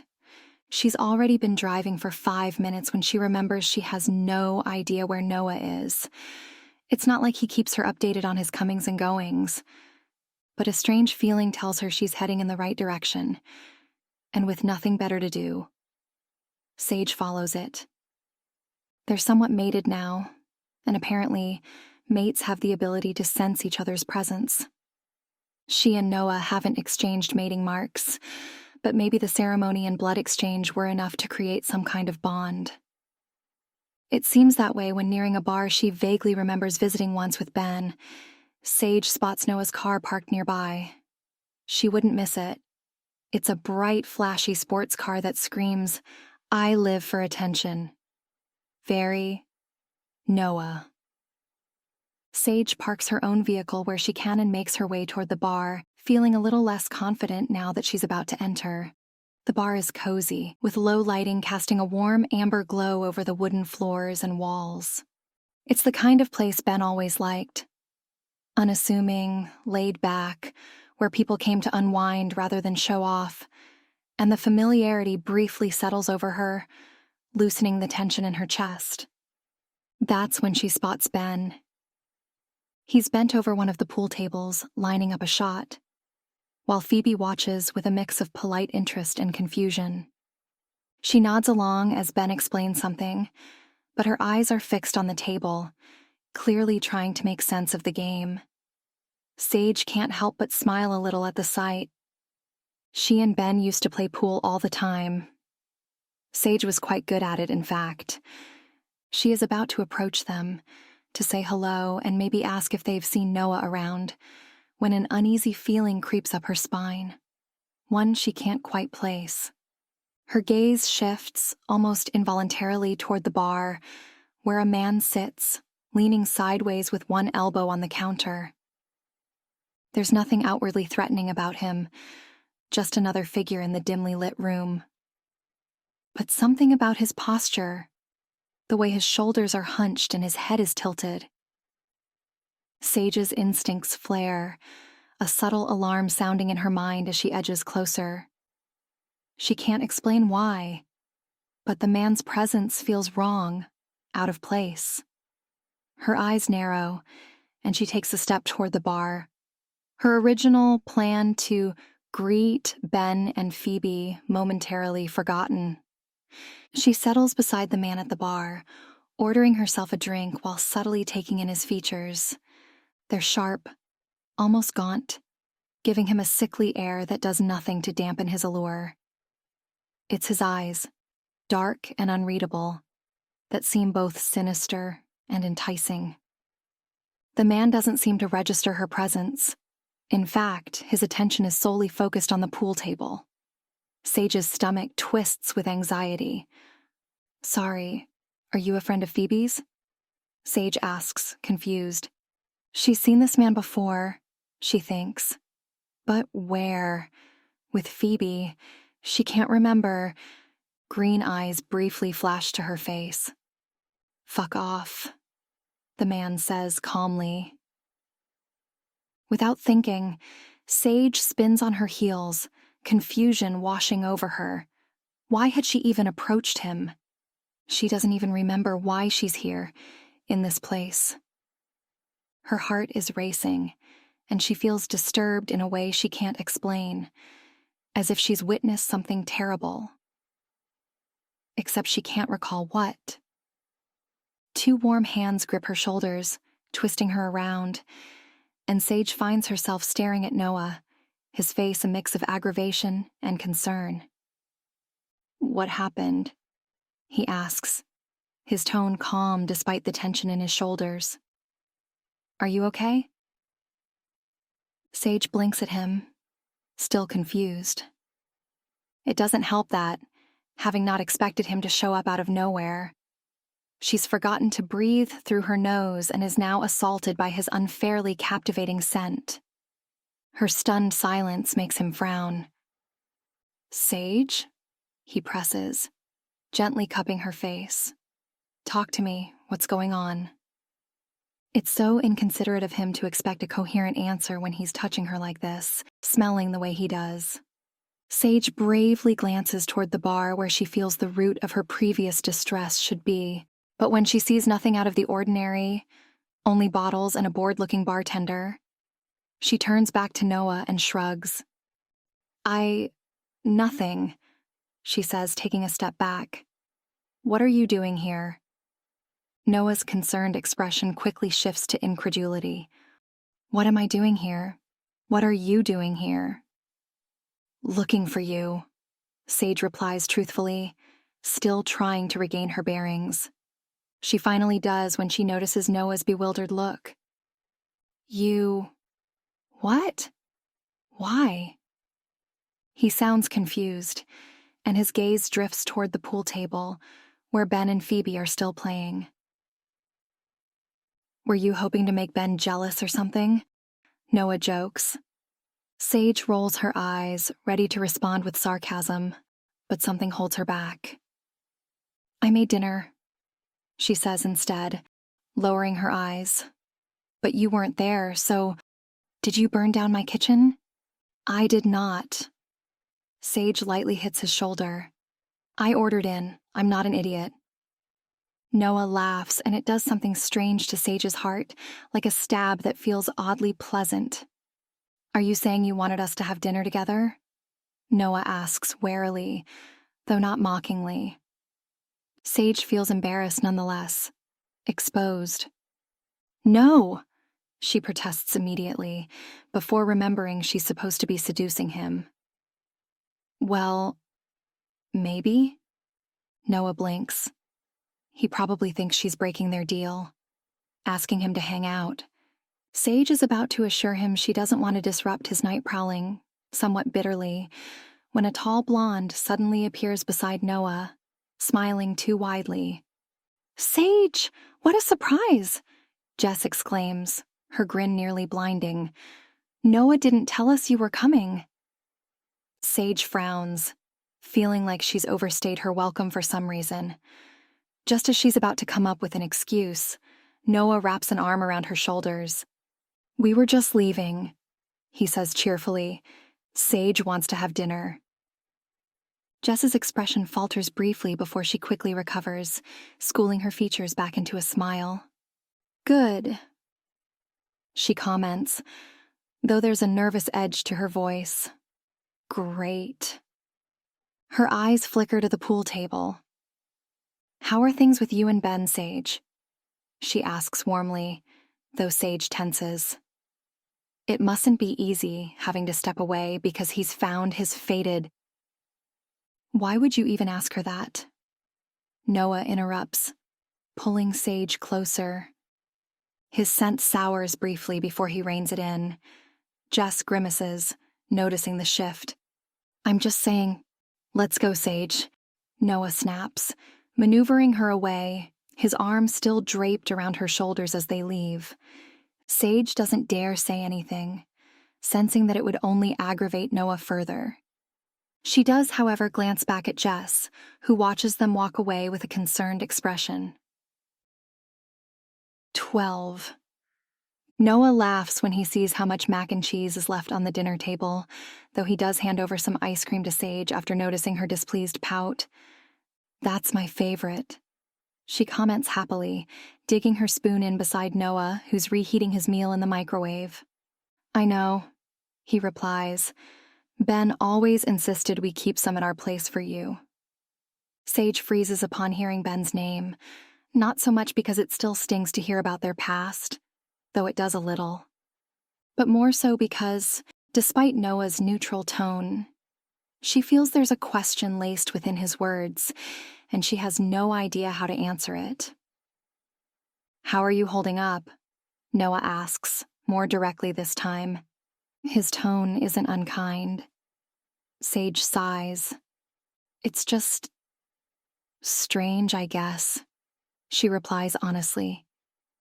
We were together for so long, even before we were together, you know. Noah nods, grabbing a spoon for himself. You were always tied at the hip, he comments, digging into her ice cream. Hey, she protests, making him laugh. Not one to share, huh? Not when I really love something. Right. Noah's smile tightens slightly. I guess the mac and cheese must be crap then. Kind of. They settle in one of the smaller living rooms, conveniently close to the kitchen. Noah sits beside Sage on the couch, his legs stretched out in front of him as he leans back casually. The usual tension that clings to him is surprisingly absent. They sit in comfortable silence for a moment, the faint hum of the microwave in the background. Sage glances at him, watching as he digs into the ice cream again without hesitation. The gesture reminds her of his earlier words, how he said she and Ben were always attached at the hip. I guess you must have hated it, Sage says, half joking, though she genuinely wants to know. Seeing us together all the time, I mean. Me and Ben. Noah pauses, his spoon halfway to his mouth, then lowers it, his expression unreadable for a moment. I didn't hate it, he says quietly after a beat. Sage furrows her brow. Didn't approve? Noah's eyes flicker toward hers. I've never disapproved of you, he says. And somehow Sage knows he's being sincere. There's a weight to his words, something unspoken lingering beneath the surface. Sage opens her mouth to respond, but hesitates. She's not sure what to say or if she even wants to unpack what Noah means. There's a rawness to it all. Ben leaving her, Phoebe entering the picture, and now this strange, unsteady bond with Noah. Noah, who smells divine and kissed her like, I thought you hated me. She blurts out, desperate to derail her own train of thought. Noah winces, looking contrite. I'm sorry. I'm just territorial, I guess. Oh. Sage blinks. She'd never seen it that way, but suddenly it makes sense. Her little sister is too young to be courting yet, but just the idea of it happening soon makes Sage frown in displeasure. I understand, she says with a small smile. You were just looking out for your brother. Their eyes meet, Noah's gaze particularly dark. He looks like he wants to say something, but instead, he abruptly rises to his feet. I think my food's ready, he says, heading back to the microwave. Sage exhales softly. Another silence follows, but this time it's heavier, laden with unspoken words. Sage scoops another spoonful of ice cream, though the sweetness does little to distract from the knot of emotions inside her. You've been avoiding me, she says finally, her tone sharper than she intends, though there's no accusation behind it, just curiosity. Ever since the ceremony. Noah doesn't flinch. Instead, he leans forward, resting his elbows on his knees, tapping his spoon lightly against his fingers. I wasn't avoiding you. I was giving you space. Space? Sage raises an eyebrow. Yeah. You'd just had your whole life flipped upside down. I figured you could use some time to process. He glances at her, his eyes serious, but I didn't go far. You mean you weren't just out partying with random girls? Noah smirks, though there's a hint of something deeper in his expression. Of course not. They were never random. I picked them very carefully. Sage rolls her eyes, amused but not entirely reassured. But she can't exactly demand reassurance, can she? What would she even say? Noah, you remember how you only mated with me because I promised to turn a blind eye to your infidelity. Yeah, could we just forget about that part and maybe make out or something? Sage groans internally. The tension in the air isn't uncomfortable, it's an awareness. She feels it in the way Noah's eyes linger on her, the way his presence feels both familiar and unsettling all at once. Feeling too exposed, she clears her throat. I got you something, she says, digging into her pocket. You did? Noah teases, though his expression softens as she hands him the small jewelry box. He remains silent as he opens it, taking in the wedding band inside. The silence drags on for far too long, and Sage's heart sinks. You hate it, she says, her throat tightening. Noah's gaze snaps up to hers, but she continues, embarrassed. I just thought, since you gave me one, I should... She shakes her head. It was stupid. Noah cuts her off by placing his palm over her mouth. I love it, he says, smiling. Truly. His eyes suddenly seem as bright as his smile, and it makes Sage wish she could give him a new ring every day. But then, she closes her eyes, a familiar sensation washing over her, like she's being rocked by an invisible boat, one she never truly left behind. Don't be afraid, her mother had said. She'd said that, and then she drowned. 13. All in all, Sage thinks she and Noah are making good progress. Over the past 2 weeks, they've spent nearly every evening together, just the two of them. Noah has started letting her in on his alpha responsibilities, often asking for her opinion on things as if it truly matter. She can't say she doesn't like it. It makes her feel important, having this powerful man whom everyone in the pack respects ask her how to handle matters. It's like, around him, she's no longer some burden to be married off or Ben's closed-off, traumatized ex-girlfriend. Suddenly, she's a capable woman whose actions and opinions have an impact, and she likes this version of herself. She's not just discovering things about herself, though. She's learning about Noah, too. He can be brash at times, yes, but what she once interpreted as immaturity or arrogance, she now realizes is more a passionate temperament. Noah feels strongly about most things, and he's not afraid to express it. It's a sharp contrast to Ben's even-tempered nature, and it catches her off guard at times. But Sage finds she likes it. Noah's intensity, his directness. Yet, despite their growing connection, the kiss they shared a month ago remains their only physical moment. They haven't even held hands since then. And while Noah seems content to take things slow, Sage feels the weight of time pressing in on her. She's nearly 2 months pregnant now, and though no one has noticed the change in her scent yet, it's only a matter of time before someone does. No matter what Sage tries, lightly touching Noah's arm, letting her thigh linger against his when they sit together, or even walking around the house in increasingly revealing clothes, it's as if Noah is completely impervious to her efforts. Maybe he already has too many women on the side to even consider Sage like that. Or maybe she still smells like Ben. Noah had mentioned it before. It's possible his wolf doesn't see her as a potential mate because of it, but the way he kissed her that day, he certainly hadn't acted like he wasn't into it. Then again, he had been drinking. She sighs, picking out a new dress from her bedroom closet. Tonight is Ben's engagement party, an event Sage has been dreading because most of the pack will be there, and she's sure someone will notice the change in her scent. If Noah hasn't noticed yet, it's probably because they're always together, and he's gradually grown used to it. But someone who hasn't seen her in a while will definitely pick up on the difference. Olivia thinks so too, and has been begging Sage to stay home. It would definitely be safer.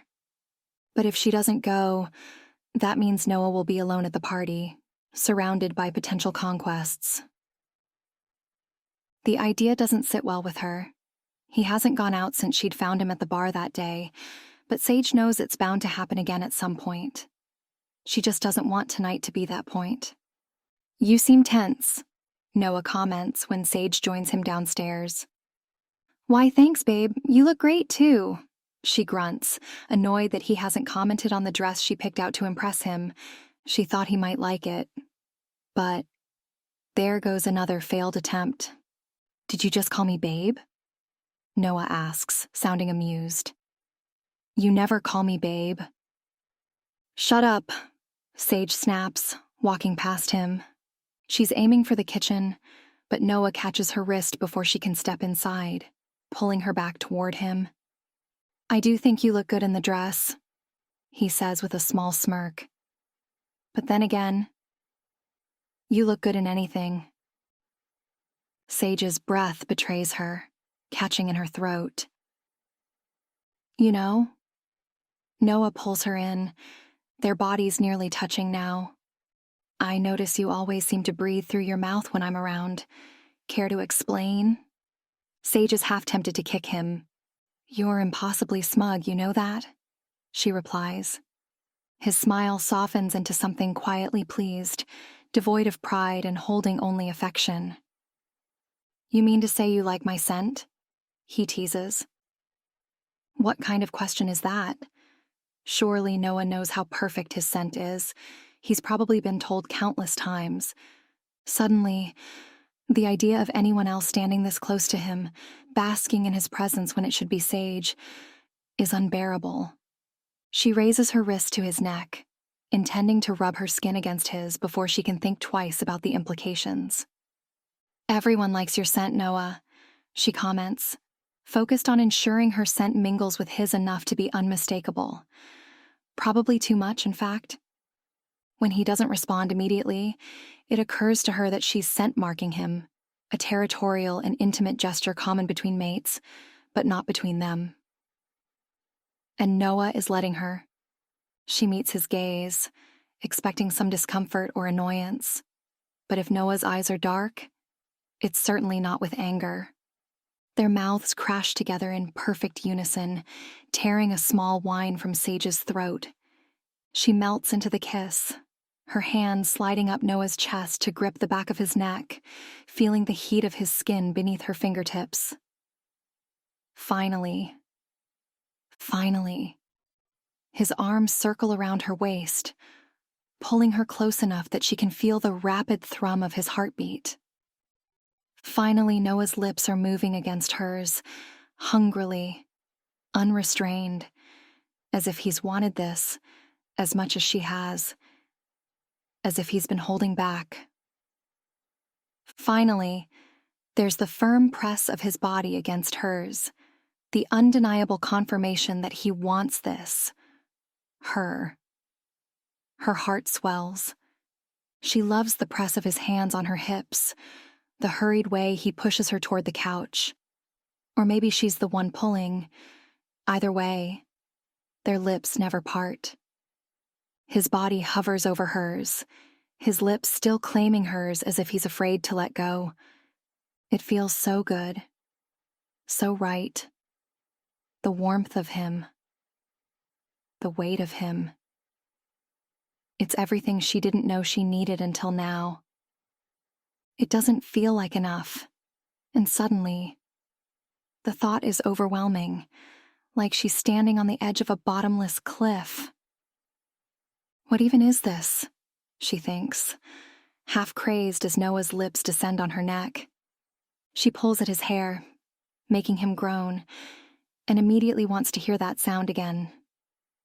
Would he be more vocal with someone else? With Jess? She never felt like this with Ben, not even during their first kiss or their first time together. Those moments were full of affection and love, but never such hunger and desperation. Being with Noah is delirious and disorienting, his touch demanding and claiming in ways Ben's never was. And yet, the more he gives, the more she craves. More of his fingers digging into her thighs, more of his lips slowly abusing her neck. Her mind spins into chaos, one she can't make sense of, not now. It's like riding a tidal wave, being drowned in a space entirely unknown. Feelings pour into her. Possessiveness, despair, a desire so sharp it steals her breath. You're mine, she thinks, her body flush against Noah. Mine alone.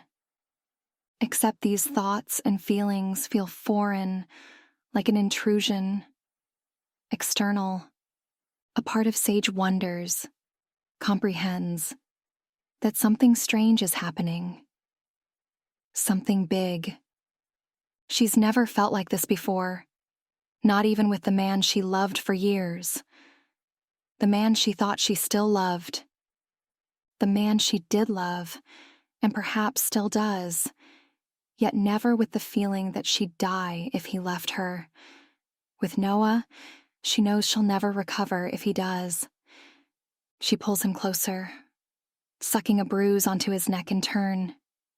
Her breath hitches at the realization, terror swirling through her, and suddenly, Noah pulls back, his forehead resting against hers, their panting breaths mingling.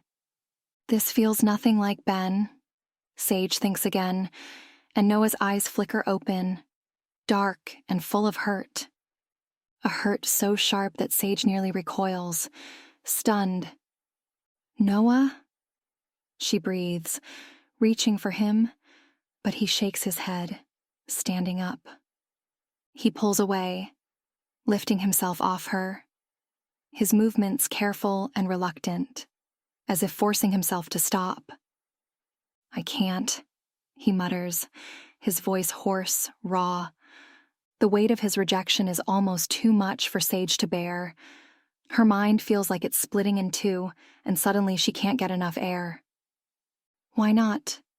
She manages, trying to meet his eyes. Pride be damned. Noah purposely avoids looking at her, his shoulders sagging and his face pale. We should get ready, he murmurs, sounding as lost as she feels. The party. Ben's party. He glares at her as he says his brother's name, something accusatory and betrayed in his eyes. It leaves Sage utterly confused, as if she's done something wrong but has no idea what. I don't want to go, she protests, her voice shaky, tears threatening. How could you even think I... Fine, Noah cuts in with a brief nod. Then don't. I understand. Ben will understand. And with that, he grabs a nearby jacket and hurries out the door, almost fleeing, leaving Sage there. 14. The living room, engulfed in darkness, is still and silent, a stark contrast to the chaos inside Sage's mind. It keeps replaying the way Noah retreated, leaving her behind. The incomprehensibility of it all, rendering her paralyzed. How could he just leave? It feels so wrong. It's physically painful. The thought of him at that party, the thought of him being away. It's more than just a thought. It's a physical sensation, one of dread and pain. He shouldn't have gone. He should be here, with her, touching her still. Her chest feels tight, a pressure that starts small but steadily builds, pushing against her ribs. It's as if something is squeezing her, making it hard to breathe. The clock strikes 12, but the hours stretch endlessly, the ticking growing louder in the silence. Each second drags on, pulling her down like a weight. Sage shifts in her seat, trying to take a deep breath. But it feels shallow, as though the air won't reach her lungs. She can't shake the growing unease, a sense of dread creeping up her spine, gnawing at her mind. The thought of Noah being gone, his absence. It makes her heart race, pounding harder and faster with each passing minute. He should be here. This isn't right. How long has it been? It feels like days. Her fingers twitch as she tries to calm herself, but the wrongness only intensifies. Her breath comes in short bursts now, and she presses a hand to her chest, as though that could somehow ease the pressure. A dizzying rush of panic sweeps over her, making her hands tremble. Why does it feel like this? Everything hurts, down to the tips of her fingers. Sage's vision blurs, and she squeezes her eyes shut, trying to push away the overwhelming sensation. It's too much. Her head feels light, her breaths too quick and shallow, and her heart is hammering so loudly she can barely think. Suddenly, the sound of a car pulling up outside makes her head snap up.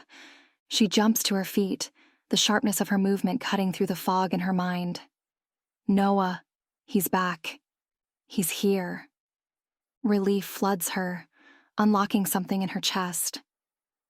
She already feels better just knowing he's near, almost like her body can sense his presence. She stumbles, her legs wobbly beneath her, pulse still racing, but then she stops dead in her tracks, hearing a very feminine voice from outside. Jess, Sage realizes, eyes widening in horror. She barely has time to hide behind a door in a room adjacent to the entrance hall when the key turns in the lock. "I can't believe you," Jess grumbles as they walk in. Noah chuckles, his reply too low for Sage to hear, especially over the pounding in her ears. She listens to them climb the stairs, her heart lodged in her throat. Despite the horror of watching Noah bring another woman home, despite the urge to scream and protest, relief still floods her mind, easing her breathing as she senses his nearness.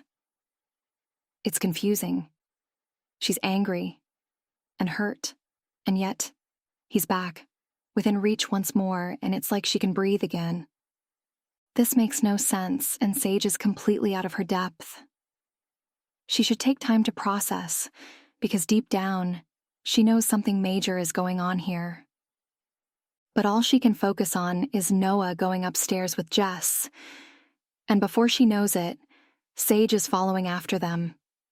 She has no idea what she's doing. All she knows is that her mate is behind that door with Jess, her mate, whose door she's now shutting behind her as if she has any right to be there. This isn't how it's supposed to be. Yes, she had told Noah he could do this, but enough. She's had enough. She's been going insane ever since he left, and they need to talk. Determined, she rushes to his bedroom door, ready to knock when it suddenly opens, revealing Jess's stupefied expression as she freezes in the hallway. "Sage?" Jess exclaims, her eyes widening in surprise. She backs up, almost blocking Sage's path, which only makes Sage see red. "I want to talk to Noah," she says, her voice a clear threat. "He'll see you tomorrow." Jess grimaces, clearly uncomfortable. It makes Sage want to throttle her. Who does Jess think she is, telling her when Sage can talk to her mate? "Step aside," Sage orders, this time deliberately threatening. Jess's scent turns nervous, bitter, but she stands her ground, still trying to shield Noah's door. Sage sighs. Fine. She pushes her way in, driven by Noah's scent, undeniably close. "Sage," Jess protests, but she ignores her. Her mate is sprawled across his bed, fully dressed, head lolling to the side, eyes barely open. "Noah?" Worry tightens Sage's gut as she rushes to him, taking in his flushed face and messy hair. "Noah," she tries again, shaking his shoulder. He groans in protest, mumbling something incoherent that has him smiling dazedly, the bitter smell of alcohol on his breath unmistakable. "He's drunk?" Sage exclaims, turning to Jess. "You don't say." Jess deadpans. Sage looks back at Noah, whose features relax as he succumbs to his drunken stupor, lips slightly parted. This is the second time she's seen him drunk in a matter of weeks. Before this, she could count on one hand the number of times she'd seen a shifter drunk. So what does it mean? The knot of jealousy in Sage's chest loosens, replaced by unease as her gaze shifts between Jess and Noah. "What are you doing here, Sage?" Jess asks, her tone more frustrated than hostile, like she doesn't have the energy for a confrontation. Sage swallows hard, her pulse racing as she glances at Noah's disheveled figure. I thought... She trails off, embarrassment creeping in. Jess hadn't come home with Noah to hook up at all. She was just trying to help, like she had the last time Sage caught her here. Sage had been too focused on Jess, but in retrospect, Noah had been walking unsteadily, slurring his words, tripping. "Does this happen often?" Sage asks, her voice softening as her anger begins to deflate. Jess shrugs uncomfortably. "He seemed to be doing better recently," she sighs, sounding fed up. Her voice softens, the edge shifting to concern. "I thought he was past this." "But why?" Sage's gaze roams over Noah's peaceful features. "Why would he—" "Look," Jess interrupts. "It's not my place to say. Just talk to him, okay?" "But has this been going on long? Don't you think—" "Sage, please," Jess sighs, pinching the bridge of her nose. "Just talk to Noah tomorrow. Don't worry too much. He just needs to sleep it off." Jess tries to joke, but there's real concern in her voice as she leaves the room. Once alone, Sage arranges Noah into a more comfortable position, then proceeds to remove his tie and shoes. He barely stirs, mumbling a little here and there, but nothing more. His shirt is damp and stained with what smells like alcohol. It can't be comfortable. So she begins unbuttoning it, blushing as she works her way down. As her fingers near his waistline, Noah's hand clasps around hers. He's watching her through bleary eyes, his gaze heavy and lidded. "Sorry," she whispers, breathless. "It was stained, so I thought—" "You can undress me all you want," Noah slurs, a slow smile spreading across his lips. With a quiet hum, he guides her hand to the button of his pants, shifting his hips in silent invitation. "Right, I can help you out of those too." Sage grimaces, both embarrassed and frustrated with her mate's obvious drunkenness. "We could have done this sober," she thinks, trying not to look too closely as she helps him out of his jeans. But no, he had to go and get trashed. Her thoughts scatter as she takes in Noah's nearly naked form, firm muscles and taut skin laid out before her. "Well," she stammers nervously, "good night then." She retreats, but Noah reaches out, his hand brushing her arm. "Don't go," he mutters, the softness in his voice making her heart skip a beat. "You're the one who left," she hears herself say, betraying her hurt. Noah frowns at her hand as if he's unsure where it came from, but pleased nonetheless. "Never," he says, bringing her hand to his lips for a kiss. There's a sincerity in his voice that tugs at something deep inside her. And despite her better judgment, Sage finds herself climbing into bed with him, pulling the covers over them both, still holding onto his hand. It remains firmly clasped in hers, even as his eyelids droop. "Is this real?" he murmurs. half asleep. Are you mine? Sage stays quiet as his breathing evens out, deep and peaceful. And then, softly, yes, she whispers into the darkness, feeling his fingers grow lax. 15. Sage opens her eyes to the blinding morning light, late morning if the intensity is any indication. She'd forgotten to close the blinds. She feels sluggish and disoriented, notably because of how well rested she feels. Something she hasn't experienced in years. It's like she'd forgotten what sleep was supposed to feel like until now, and she would have basked in the pleasantness of it all if not for the fact that she is obviously not in her room. She gasps, her eyes falling on Noah's sleeping form. His chest rises and falls steadily, the soft morning light casting a warm glow over his features. He looks serene, in a way that makes Sage want to run her fingers through the locks of hair falling messily onto his forehead. That is until his eyes blink open suddenly. "Sage?" he exclaims, startled. "What? What are you—" His words trail off, confusion written all over his features. "Hi?" she replies, feeling slightly embarrassed and frustrated at her own embarrassment. If anyone should feel embarrassed, she's pretty sure it shouldn't be her. She watches Noah glance around the room, at the bed, and at his own state of undress. "Why are you here?" he asks, meeting her eyes, clearly puzzled. His confusion only furthers Sage's irritation. "You mean you don't remember?" she asks, her tone sharp. His gaping expression is all the answer she needs. Did something happen?" he stammers, looking more lost than she's ever seen him. She sighs dramatically, suddenly excited at the prospect of making him sweat. It would serve him right for running off, only to come back blackout drunk. Her excitement is short-lived, though, as she remembers he had walked out on her. They could have woken up together under different circumstances, ones they both remembered and enjoyed.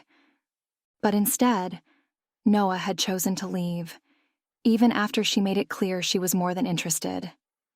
"Sage?" Noah asks, his voice filled with concern. This might be the only time she ever wakes up next to him. It could be the last because soon he'll know about her pregnancy. And if he isn't interested now, he definitely won't be then. And what will happen to her and the baby when Noah inevitably casts them out? "Sage, say something," he insists, the most nervous she's ever heard him. She doesn't want him to cast her out.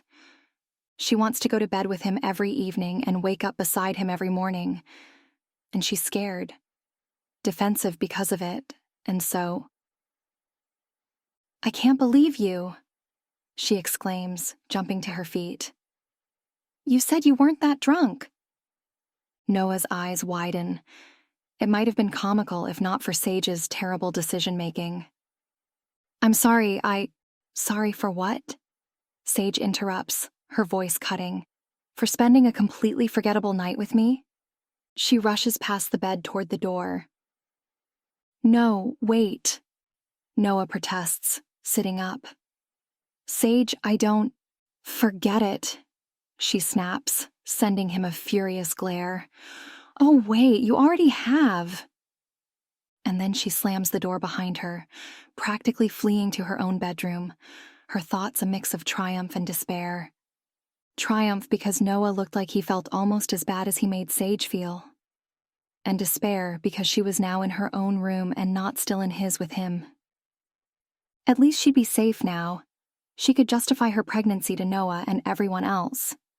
She'd just have to make sure she saw the midwife alone and asked her to lie about the due date. Oh, God. That just sounds awful, doesn't it?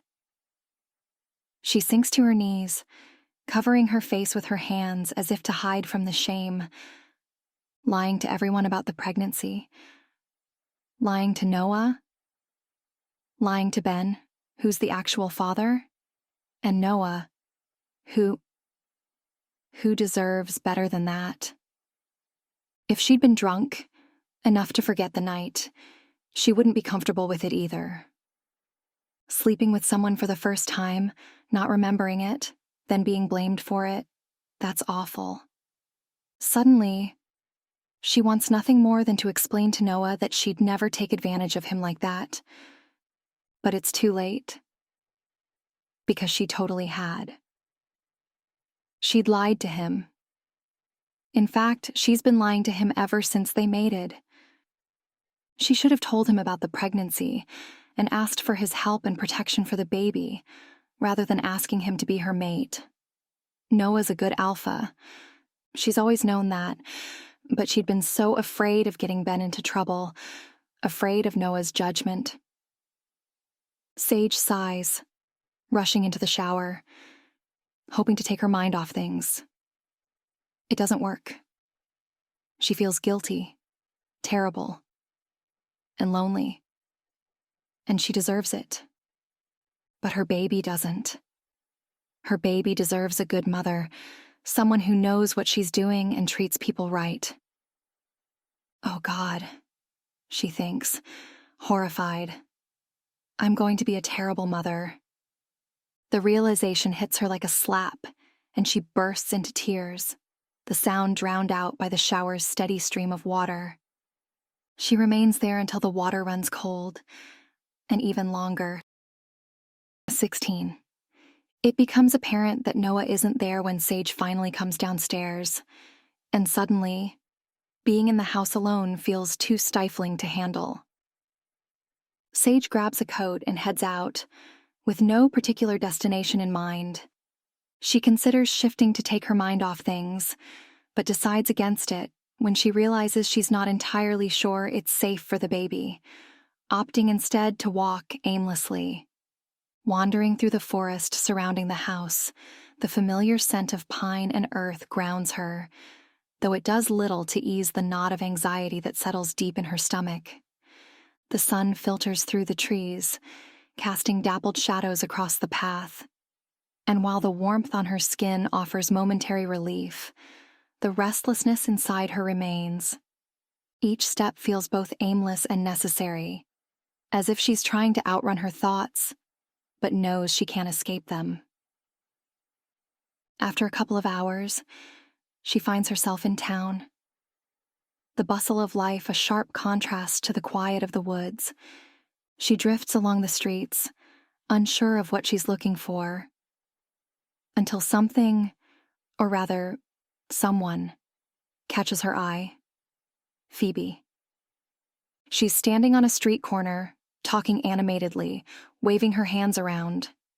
This catches Sage's attention because Phoebe is usually calm and subdued, the type who doesn't like to attract attention. But she doesn't seem to care about that now. Her movements are agitated as if she's trying to make a point, and the look on her face. She seems upset. Not scared exactly, but rather hurt. Sage squints, walking closer. The person Phoebe is with is tall and lean, a man with messy hair whose back is turned to Sage. Unlike Phoebe, he seems relatively calm, that is, until Phoebe looks like she's about to spin on her heels. Then he lunges, reaching to grab her arm. Sage jumps in. "Is everything okay?" she asks, inserting herself between them. "Sage?" Phoebe startles. "What are you doing here?" Sage doesn't reply, her gaze locking with the man's. His dark green, cat-like eyes hold something sinister, and staring directly into them has Sage freezing in place. "Have we met before?" she asks the man, her mind struggling to place him. She thinks they have. But where? He seems familiar, though the memory slips just out of reach. "I don't think so," the man replies, his tone calm and composed. He gives Phoebe a curt nod. "Thank you for the directions," he says before hurrying away. Sage watches him go, the uneasy feeling twisting her stomach tighter. "Who was that guy?" she asks Phoebe. still watching the tall figure disappear around a corner. Phoebe is watching him too, her lips pressed into a tight line. No idea. He was lost, I think, she says with a shrug before turning to Sage. Coffee? She smiles brightly, but somehow the feeling that something is wrong doesn't fully go away. 17. Sage does end up grabbing coffee with Phoebe. She feels too lost and rattled to make up an excuse, and once they're seated in the coffee shop, a hot beverage in hand, Sage slowly unwinds, unburdening her troubles onto Phoebe's listening ear. Why don't you just try to, I don't know, tell Noah you like him? Phoebe asks over her second cappuccino. Meanwhile, Sage chokes on her decaf. I don't like him, she replies lamely. Phoebe shrugs. Sounds like you do. You're troubled when he goes out, you don't like seeing him with other girls, you're concerned about his drinking problem. I don't know if he has a drinking problem. Sage feels the need to defend. Well, from what I've seen, he certainly uses it as a coping mechanism, Phoebe says. Trust me, I know the signs. Sage sighs. Jess had said she should speak with Noah too, but what was she supposed to say? And how's it going with Ben? She asks, changing the subject. Fine, I guess. We're having dinner with his parents later. Phoebe doesn't look particularly enthusiastic, which makes something inside Sage twitch uncomfortably. I'm sure Ben is really looking forward to it. She tries, gauging Phoebe's reaction. But there's no particular reaction. Phoebe seems indifferent to the fact. You find me cold, Phoebe says, noticing Sage's expression. But it's different for me. I'm human. I don't feel the fated bond like you guys do. I get that, Sage says. And she does, though that doesn't mean she doesn't feel sorry for Ben. Phoebe is his fated mate, and being near her is probably all he can think about. But unfortunately, her being human means the experience isn't the same for her. She probably doesn't feel the same undeniable pull toward Ben that he feels toward her. And while uncomfortable for Phoebe, it's also probably devastating for Ben. What about your parents? Sage asks next. I think Ben would love to meet them. My mom left when I was a baby, Phoebe interrupts. And my dad passed away not too long ago. This stuns Sage into silence for a moment, the confession hitting too close to home, touching on a wound that still feels too raw to poke. I'm sorry, she says softly. What she wants to say is that she understands. She understands Phoebe's detached expression when, in reality, she probably feels anything but. She understands what it's like to be neglected by a parent. Unlike Phoebe's mom, her remaining parent is still around, but he may as well not be for how little Sage's father spends time with her, ever since her mother passed. It's like a part of him died with her. Like he gave all his love to the deceased, and had nothing left for Sage.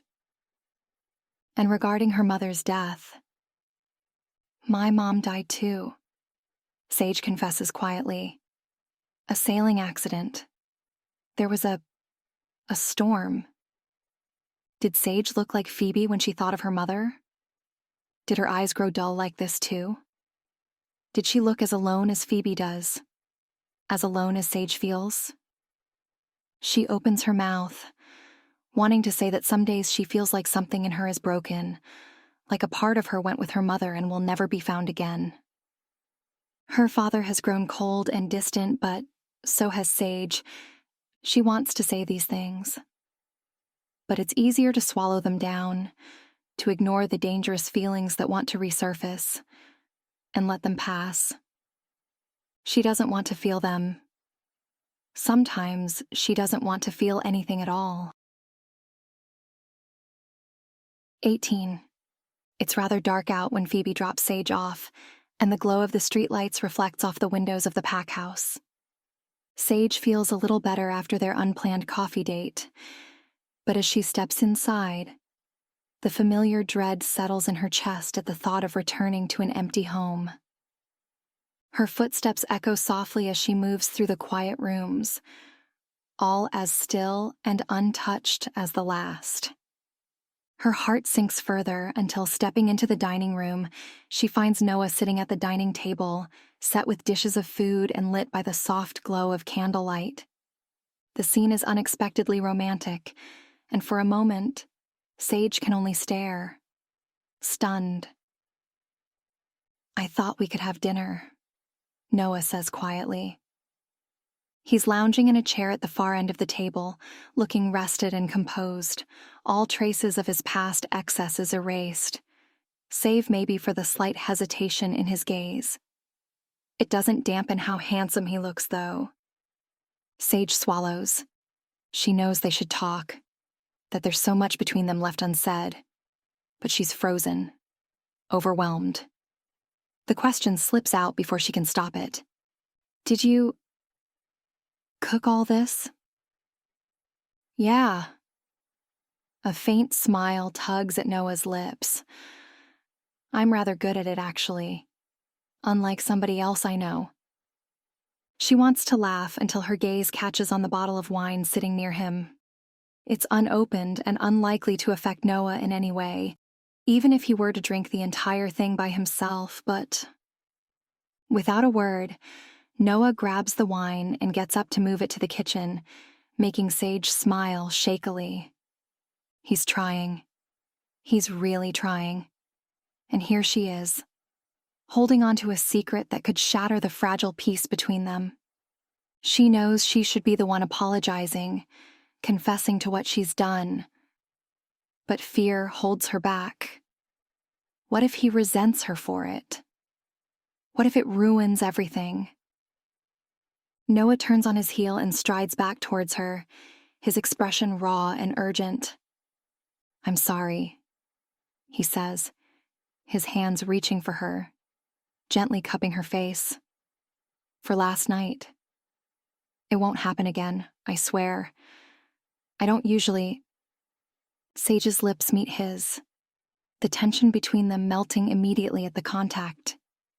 She knows they should talk, knows there is a lot to be said, and she plans to. But his fingers are running through her hair, his touch warm and grounding. "You know," Noah murmurs between kisses.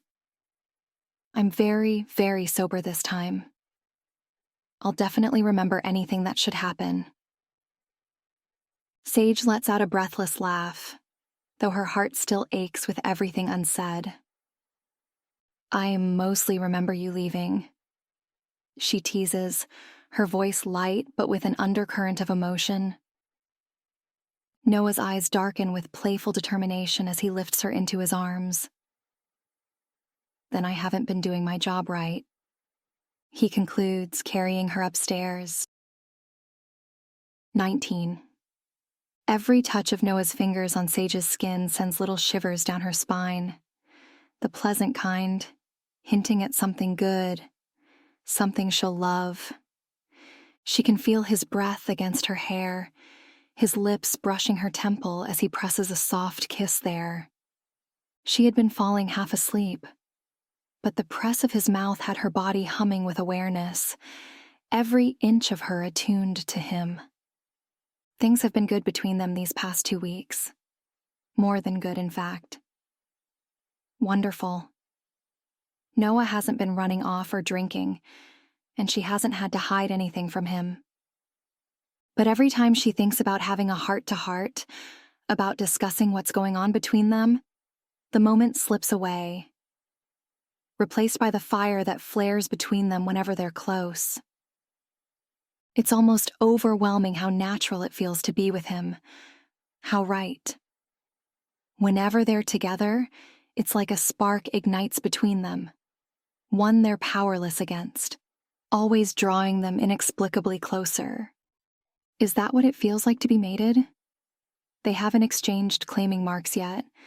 Currently, no bond should be in place. Sage shifts slightly, her fingers grazing the bare skin of Noah's chest, and his breath hitches, his hand tightening on her waist the more Sage lowers her own. The lightest of touches sets off sparks between them, and before she can fully process it, their lips meet again, and all her thoughts scatter. The kiss is slow and soft at first. Sage sighs against it, her fingers sliding into Noah's hair, and soon they're lost in each other again, the outside world forgotten. His lips move down to her neck, and she tilts her head back, her own heartbeat quickening at the sensation of his teeth nibbling her skin. He hasn't claimed her yet, but he could, and yet he doesn't. And that particular topic piles up with all the other ones they've yet to discuss. It's not like they don't talk at all. They joke and tease and flirt. They review the inevitable amount of work Noah does for the pack together. But whenever they're near, the need to touch, to kiss, to hold one another becomes impossible to resist. Sage loves the way Noah looks at her, the way his fingers linger on her skin as if he can't get enough. She also loves what he does with those fingers, his mouth, and everything else. It's like he instinctively knows what she likes and needs, how to touch her, and where to bring her the most pleasure. It would make her feel inadequate. How good he is at reading and pleasing her if he didn't seem to be enjoying her ministrations just as intensely. Sage lets out a soft sigh as Noah's lips brush her collarbone. She knows they should talk, should figure out what all of this means, what the future holds for them. But whenever they're this close, it's like nothing else matters. Probably because nothing does, she thinks, straddling his waist. 20. In retrospect, Sage probably should have known that if she didn't tell Noah about her pregnancy, the truth would eventually come out in the worst way possible. But in her defense, she hadn't expected the worst way possible would mean that he'd hear about it at the same time as Ben, Phoebe, his parents, and half their pack during a dinner party. The evening is in full swing, the large table stretching across Noah and Sage's grand dining room, laden with a feast fit for a celebration. Laughter and conversation fill the air, the sounds of clinking cutlery and glasses creating an almost festive atmosphere. The room is bathed in the warm glow of candlelight, casting a golden hue over the lavish spread of food, roast meats, fresh vegetables, and decadent desserts arranged beautifully, each dish more extravagant than the last.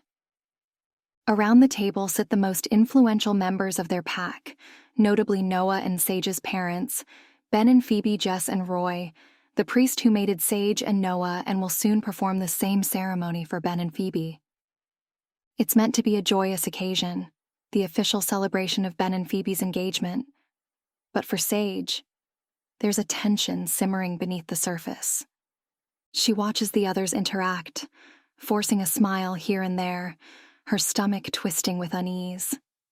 Ben and Phoebe sit close, Ben's hand resting protectively on hers, his parents beside them, trying to hide the obvious discomfort they feel, having their son engaged to a human girl. Jess, as usual, is watching everything closely, her sharp eyes flicking between Noah and Sage with a kind of quiet scrutiny that's getting harder and harder to ignore. And Noah? He sits at the head of the table, exuding his usual calm authority. Though Sage can see a faint tightness in his posture the more her eyes flicker back to him. The conversation is lively, filled with stories and laughter. Yet Sage's focus keeps drifting to the endless wine glasses being passed around.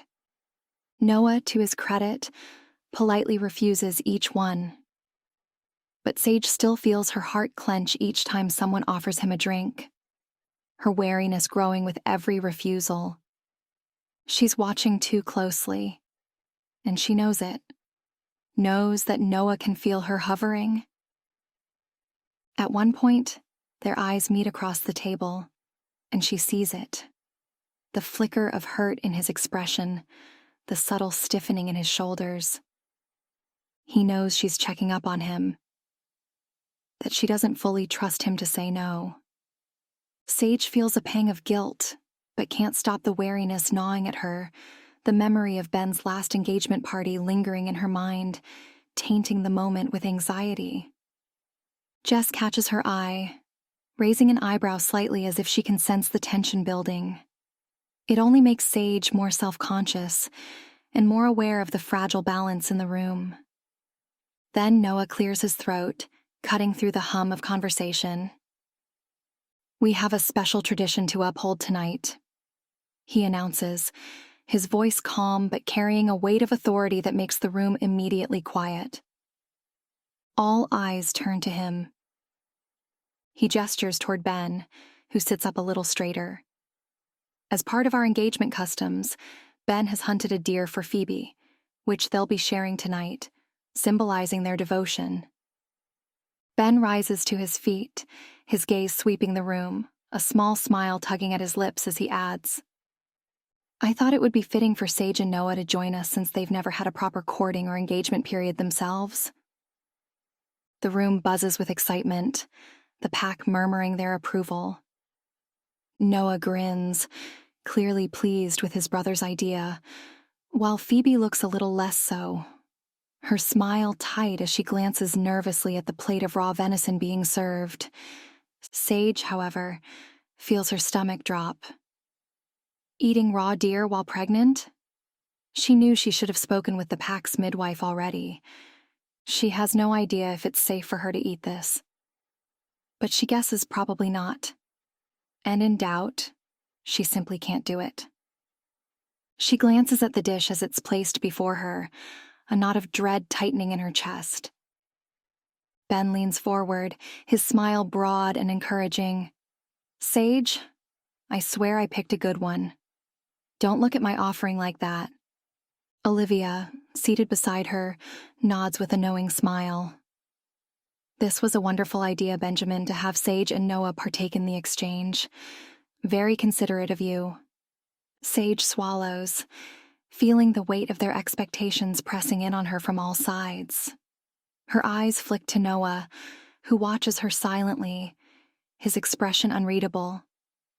He's probably wondering why she is hesitating like this, perhaps assuming the worst. But what is she supposed to say? The tension coils tighter in her chest as she stares at the plate, her pulse pounding in her ears. I'd rather not," she stammers, her voice barely audible over the growing silence. "Oh, come on," Ben urges, his tone light but insistent. "It's just one bite." Noah's gaze lingers on her, a flicker of something she can't quite place crossing his features. The silence around the table becomes thick, and Sage feels like she's suffocating under the pressure, trapped between the truth she's too afraid to tell and the growing tension in the room. Olivia gives her a pointed look. "Sage, don't be difficult." Sage's hands tremble under the table, her breath coming in short, shallow bursts as the weight of their expectations bears down on her. She feels cornered, trapped in a moment where there's no escape. The tension is building inside her, threatening to break. "I can't," she says, meeting Noah's eyes. "Why not?" he asks cautiously. "Because I'm pregnant." It takes a second, only a second, but her eyes meet Ben's, and then the entire room erupts into joyful exclamations. Sage is being lifted in Noah's arms, immediately forgetting about everything else. "Is this true?" Noah asks, cupping her face. "We're going to be parents?" His smile takes Sage's breath away. He looks so happy. She doesn't think she's ever seen him look this happy. "Yes," she replies, placing a hand over his and squeezing his fingers. His smile is infectious. She's smiling too, losing herself in his gaze. Nothing matters but this. Them. Noah will be a wonderful father to their baby, and Sage knows it. Congratulations are being passed around. Hugs, too. Sage doesn't know why it's taken her so long to announce this pregnancy, why she'd been so worried. It doesn't matter who the father is. What matters is that she and Noah are together now, about to become a family. At least it's what she believes until, once everyone is seated back down, her eyes meet Ben's once more. And the way he looks at her, the way he stares. He knows her too well, is the thing. He knows, Sage realizes. When the guests move from the dinner table to a living space for tea and coffee, the small note he slips into her hands confirms it. Meet me at our spot later, at midnight. We need to talk. 21. Sage sits cross-legged in the old treehouse, her fingers absent-mindedly tracing the grooves of the weathered wood. It's quiet here, the kind of quiet that used to comfort her, but now it only amplifies the nervous energy swirling in her chest. The treehouse, hidden among the thick trees at the edge of the mansion's grounds, had been her and Ben's escape when they were kids. An oasis they'd built together before Noah had stepped in to fix their shoddy construction. Back then, it had felt like a world of their own. Now, it feels like a cage. The wind rustles the leaves outside, and Sage pulls her coat tighter around herself, trying to steady her breathing. It's past midnight, and Ben still isn't here. She keeps glancing at the worn planks beneath her, her thoughts spinning as the minutes drag on. What is he going to say? Ben's the father. There's no denying that. But selfishly, Sage doesn't want him to tell Noah. Noah feels like the father. He's the one she's building a life with. The one she imagines raising this child with. But Ben won't be able to have children with Phoebe, and that complicates everything. He'll want to be involved. This baby is his only chance at having a lineage. Sage chews on her lip, her anxiety mounting. She told Noah she was going to bed, that she was tired, and though he'd accepted it, he'd be wrapping things up with their guests soon. If she's not back by the time he gets to their room, he'll have questions. Questions she's not ready to answer. The cold bites at her fingers, and she flexes them, glancing at her phone. It's 20 minutes past midnight. She'll give Ben 10 more minutes. If he doesn't show she's going back to the house, she can't afford to wait any longer. Not like this. Her thoughts keep looping back to the same place. What will Ben want? Will he fight for the baby? Will he tell Phoebe? Will he tell Noah? A light breeze moves through the trees, and Sage shivers, the old wood creaking beneath her as she stands up. It's been 30 minutes. She takes one last look around the darkened treehouse before climbing down the ladder. Relief mixes with lingering tension as she decides it's time to head back. The walk back to the mansion feels longer than usual, her footsteps crunching on the gravel path. The night air is crisp, and the faint sound of the wind rustling the leaves follows her all the way back. She moves quickly, slipping through the side entrance of the house. The grand foyer is dimly lit, the house quiet now that most of the guests have left. Sage breathes a sigh of relief. She's still got time to make it back to their room before Noah notices her absence. But as she moves toward the stairs, her eyes catch the faint glow of light coming from under a door just down the hall. Ben's room. Her heart skips a beat and she hesitates, her hand resting on the banister. Phoebe might be in there, she thinks. But if Ben's awake, they need to talk. They can't keep avoiding this. Sage steps toward the door, her pulse quickening. She knocks once, softly. No answer. She knocks again, louder this time, hearing faint murmuring from inside. Ben's voice. But still, no response. "Ben?" She calls out quietly, her brow furrowing as she presses her ear to the door. His voice drifts through the wood, too muffled to make out. Something in her gut tightens, a sense of unease creeping in. She knocks again, harder this time. When there's still no answer, Sage's frustration mounts. She turns the handle and pushes the door open slowly, stepping into the room. The light from the bedside lamp casts a soft glow across the room, and her eyes immediately land on Ben, sitting at the edge of the bed, his back turned to her. "Ben?" He's muttering something under his breath, but there's no one here with him. He doesn't even turn around to acknowledge Sage's presence. Knowing in her gut something's wrong, she hurries to his side, kneeling beside him and gasps. Ben's eyes are open, but they seem glazed, like he's staring into space and can't even see her. He's mumbling words, but they don't make a whole lot of sense. And when Sage grasps his hand, he doesn't react. "Ben," she insists, shaking him slightly. "What's wrong? What's happening?" No reaction. Unease turns into fear, and Sage opens her mouth, ready to call Noah over, when suddenly a hand clasps over her mouth and a voice whispers in her ear. "He's fine, I swear. Please don't say anything. Please." Sage easily shakes Phoebe off her. She hadn't heard her arrive, too wrapped up in Ben's worrying state. The girl must have been in the ensuite bathroom when she arrived. "Phoebe? What's going on?" Phoebe raises her hand in appeasement, her eyes widening in obvious fear. "Sage, I beg you, keep quiet." Her words slowly register, and that's when it occurs to Sage that Phoebe, Ben's mate, doesn't seem remotely worried about him. Almost like whatever's happening to him doesn't come off as a surprise. "Did you do this?" she gasps, angling her body between Ben and this girl she's suddenly pretty certain is not who she thought she was.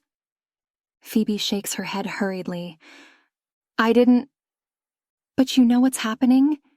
Sage insists. "You know what's wrong." Phoebe shuts her eyes, anxiety marking her features. "Nothing's wrong. I promise you, Sage." "Oh my God!"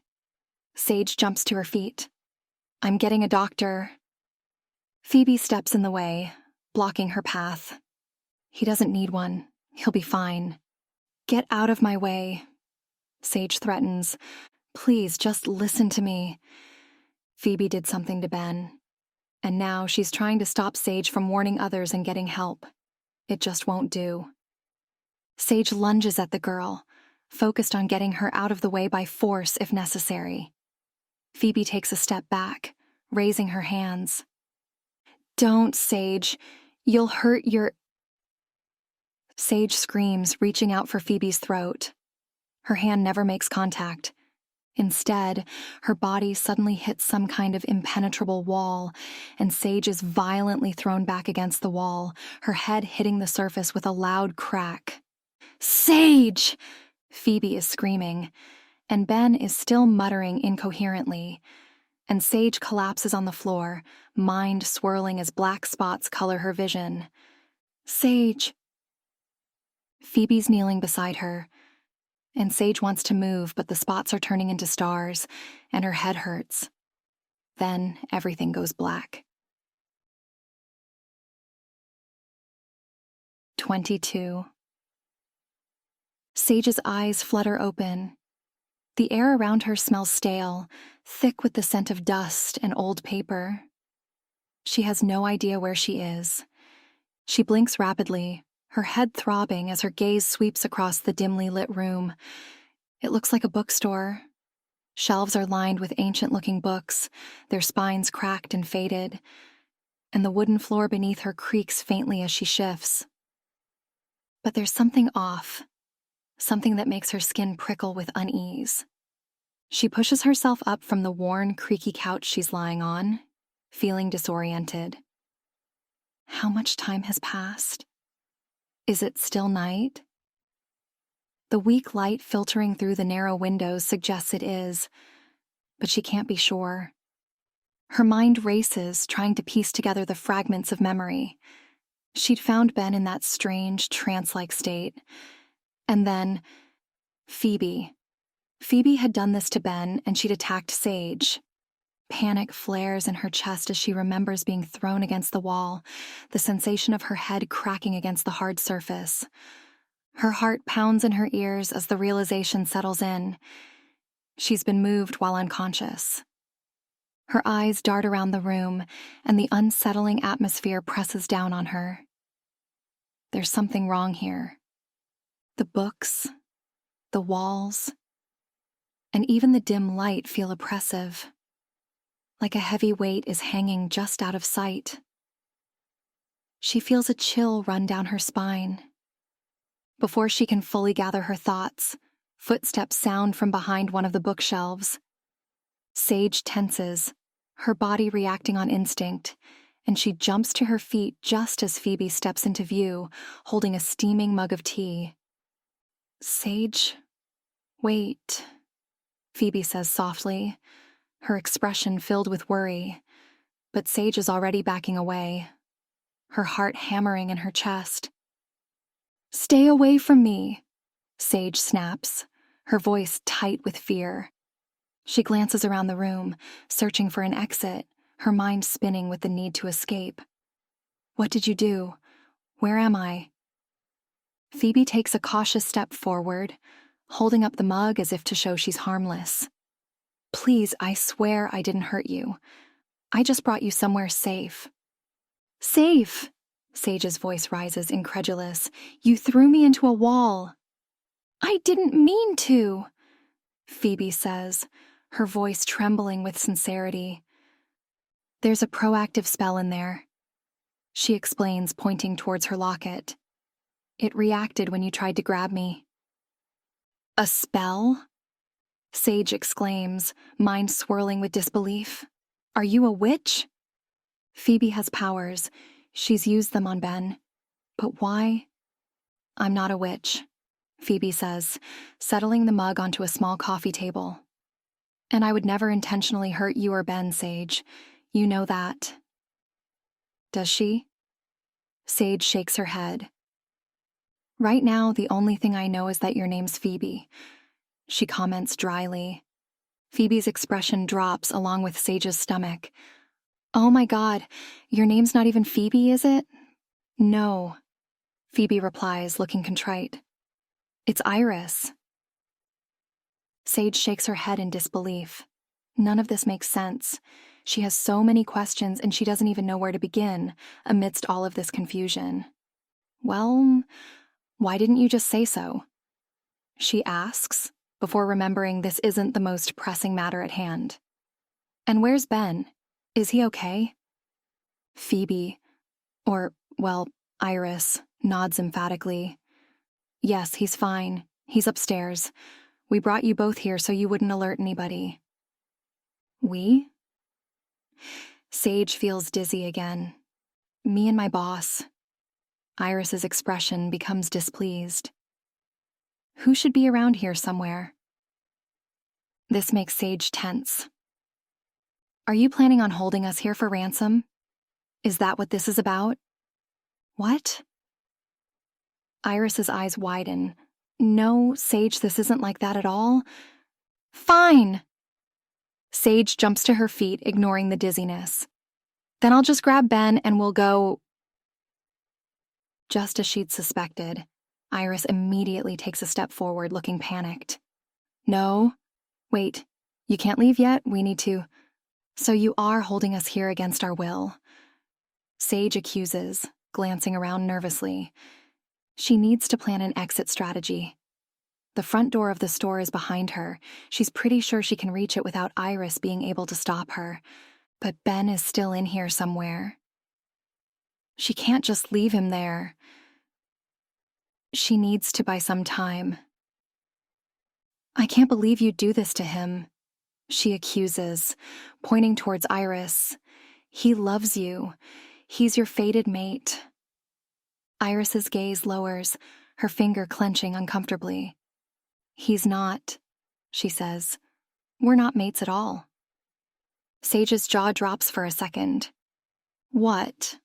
Of course you are. He felt it, But Iris shakes her head.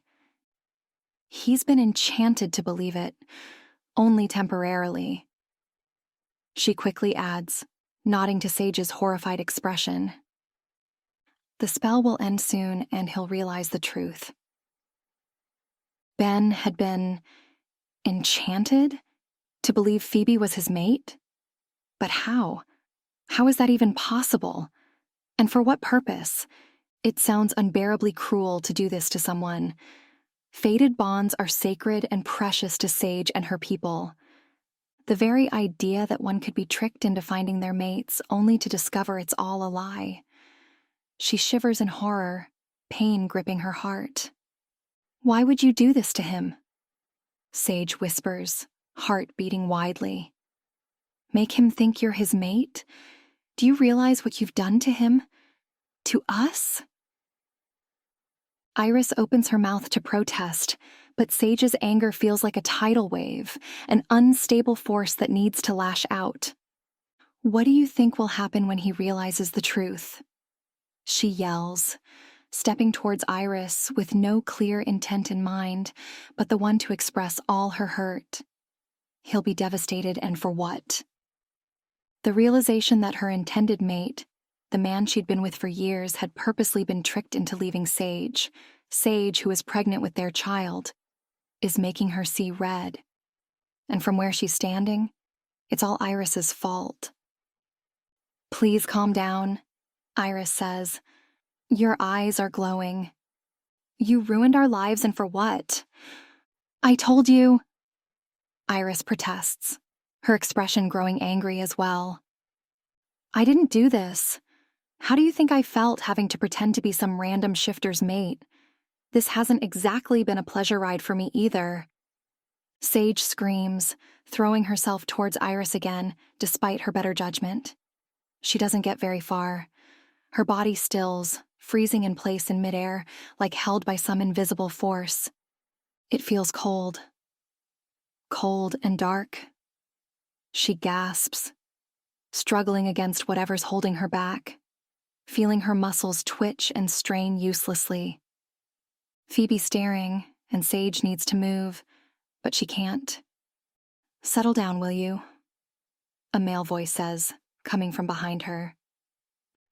Sage feels herself being pushed back, her knees hitting against a chair, and suddenly she's seated down, facing a tall, towering figure.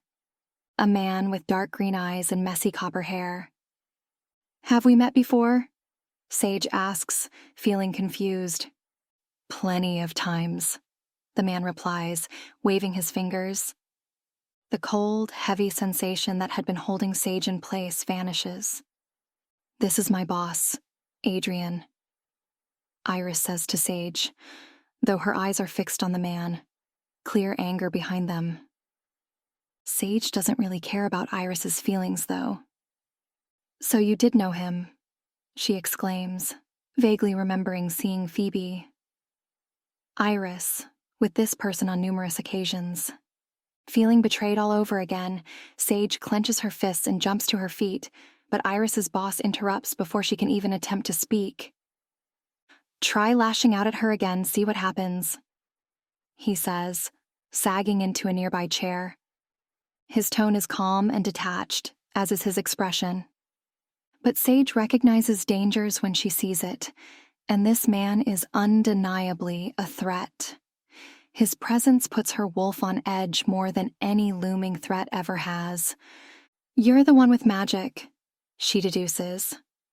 Iris is undeniably human, which is how she'd blended in amongst them with no one ever suspecting she could pose some sort of threat to Ben or anyone else. This Adrian, on the other hand, is a different set of tea. No shifter alive wouldn't feel wary in his presence.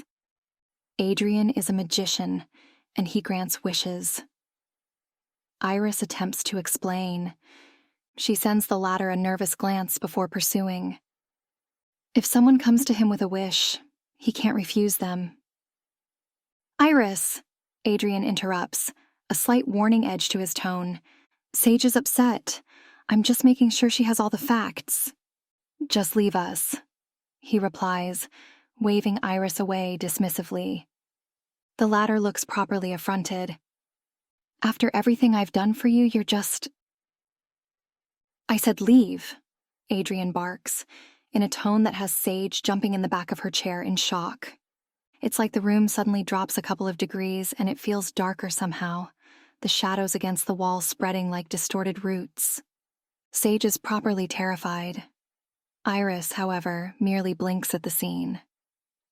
Jesus, you're dramatic, she grunts, exiting the room with a roll of the eyes. A heavy silence settles upon the room after she goes. Sage not daring the break it, let alone move. Luckily, she doesn't have to.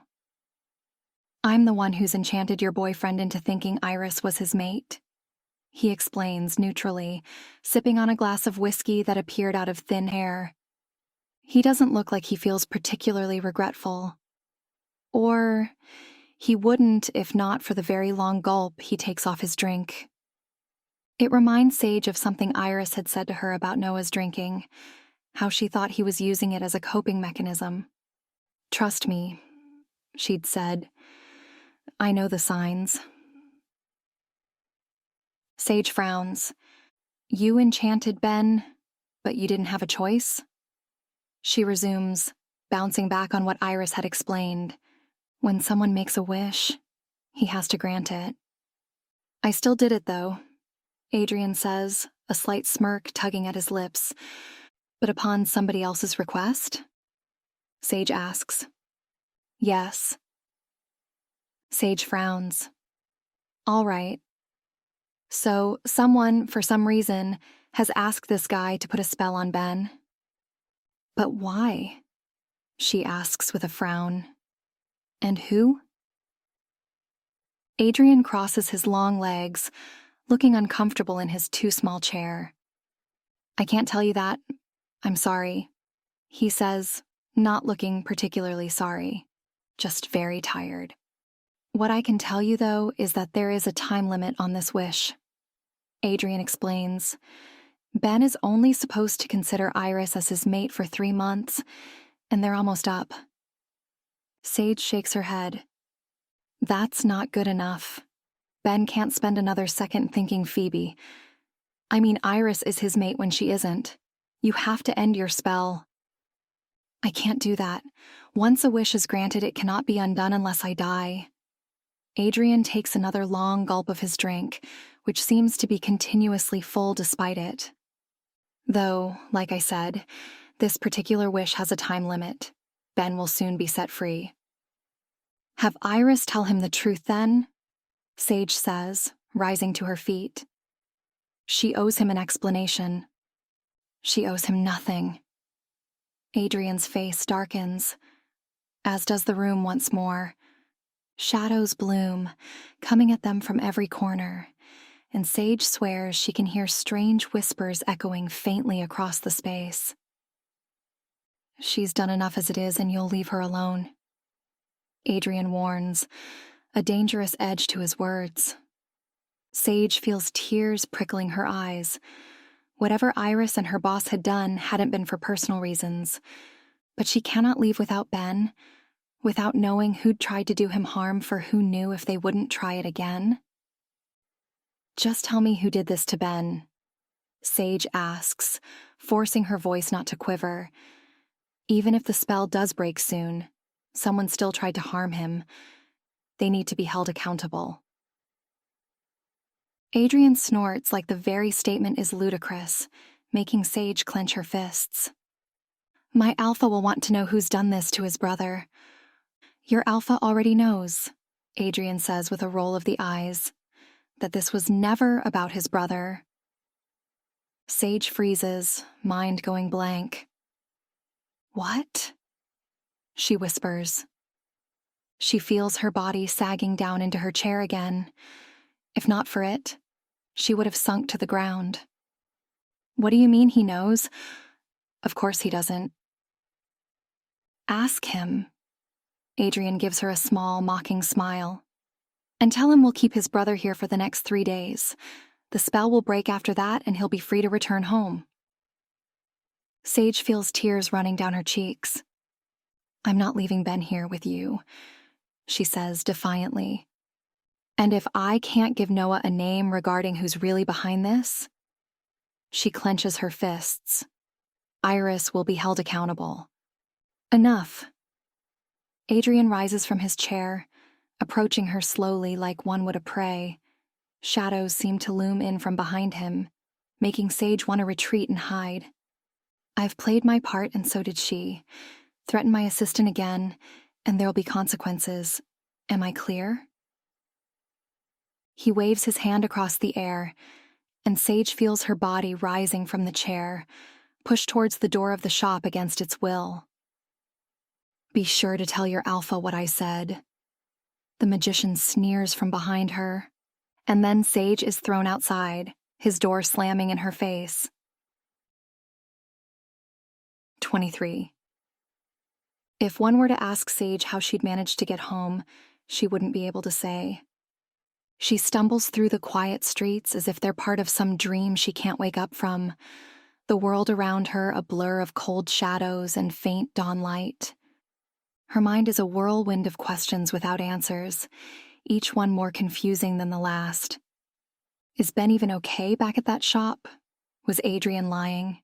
If he wasn't lying, then who had made that wish?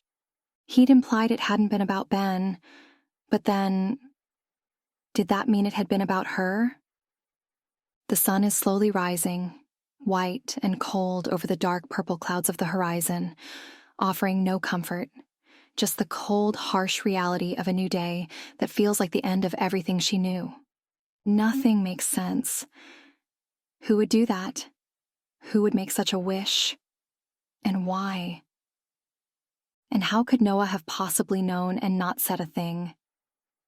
The question tightens like a noose around her chest, making it hard to breathe. The icy wind whips around her, and suddenly, the barren streets morph into something else, replaced by the heavy, suffocating silence of a rainy cemetery. The funeral had been held on a similar day, cold, overcast, the sky heavy and unyielding. The wind had been just as sharp, biting through her thin black coat as she stood at the edge of the grave, staring down at the coffin that held her world. Sage's knees buckle as the memory floods her. The chill in the air, the numbness seeping into her bones. Feels exactly like that day. She remembers standing beside her father, her small hand gripping his as tightly as she could, though it had felt like he was a million miles away. Sage shakes her head. She doesn't want to be there. She doesn't want to feel this way. She doesn't want to feel anything. She urges the flood of emotions back down, the memories and the pain away. But the sense of loss, of abandonment, it's all the same. The grief she'd thought she had buried is clawing its way to the surface, pulling her back to that moment. Don't be afraid, her mother had said, her arms tight around Sage. And then, she'd drowned. She feels like a child again, standing on the edge of something too vast and too painful to understand. She's afraid all the time, is the thing. She's just gotten better at hiding it, even from herself, especially from herself. Sage's steps falter. It's because of that wish, she thinks. She'd been fine with Ben. Happy, even. For years, she'd been happy and unafraid. They'd been good together, and then someone had intervened and gone to that magician. Somehow, Sage gets home. Somehow, amidst the chaos of her mind, she's no further than past the gates of the property when Noah comes running toward her, relief flooding his features. Where were you? What happened? he asks, trying to reach for her. But Sage steps away. She can't bear to look at him, let alone be touched by him. Is it true? She asks, her voice dull and lifeless. Did you know Phoebe wasn't Ben's mate? A deafening silence answers her, all the insight she needs. How could you? Sage whispers, feeling faint. The wind howls around her, the cold seeping deeper into her bones, and for a moment, she's back there, on the boat, terrified. I'm sorry. Noah's eyes are closed, utter devastation marking his features. I should have told you. Sage, listen. But Sage can't listen. She remembers standing there, small and alone, how tightly she had held her father's hand, though it hadn't stopped her world from shattering. Her mother was gone, and the same pain surged through her now, the same desperate, hollow ache that nothing can fill. How could Noah have known and not said anything? The thought burns through her, leaving a bitter taste in her mouth. She's losing him too, isn't she? She's losing everything again. The baby is his, Sage says, because he doesn't understand, can't even begin to understand how wrong everything is except, I know.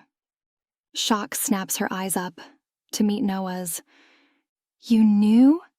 She whispers, her heart still inside her chest. Sage, Noah whispers, shame dragging his shoulders down. He lowers his gaze as if he's the one who can't look at her now. Since when? She asks. Tell me. Noah clenches his jaw. It ignites a burning anger within her. How long, Noah? Since you first came to me on my birthday. I could tell right away. Sage's world spins, her breath catching as Noah's confession sinks in. He knew. He's always known. The thought screams in her mind, louder than the howling wind around them. How? She finally whispers, her voice raw and broken. How could you possibly... Noah steps in to cup her face, something soft and fragile in his eyes. Come on, Sage, he whispers. You know how. She shakes her head. She doesn't. She doesn't know anything. She steps back as if putting distance between them will make the truth disappear. Sage, I can feel when you're upset. I can read your thoughts at times. I know how you feel about me. I know you know. The words hit her like a physical blow. She stares at him, wide-eyed, her heart thudding painfully in her chest. You're mine, and I'm yours, Noah says, his tone more imploring now. You're my mate, Sage, my fated mate. The words echo through her mind, ringing with a terrible finality. It can't be true. It can't be. Fated mates recognize each other instantly, or at least once they turn 18. Fated mates cannot stand being away from each other, cannot exist without one another. And she's been fine without Noah. She doesn't need him, she's not his. If that's true, then losing Noah would... She can't breathe. The thought of it, of being bound to him in such a way. Sage shakes her head violently, stepping back again. Why didn't you say anything? If I'm your mate, then why didn't you... Because I thought you knew, Noah snaps. How could you not? For me, it's been a given. Loving you, our bond. I can't remember not feeling like a part of you is always with me. Sometimes I don't know where my feelings end and yours begin. He looks devastated, holding onto her hand like he knows letting go would mean the end of things. I realized when I turned 18, but at the time, you were 14. Too young to start a relationship. So I kept quiet and waited. He sighs.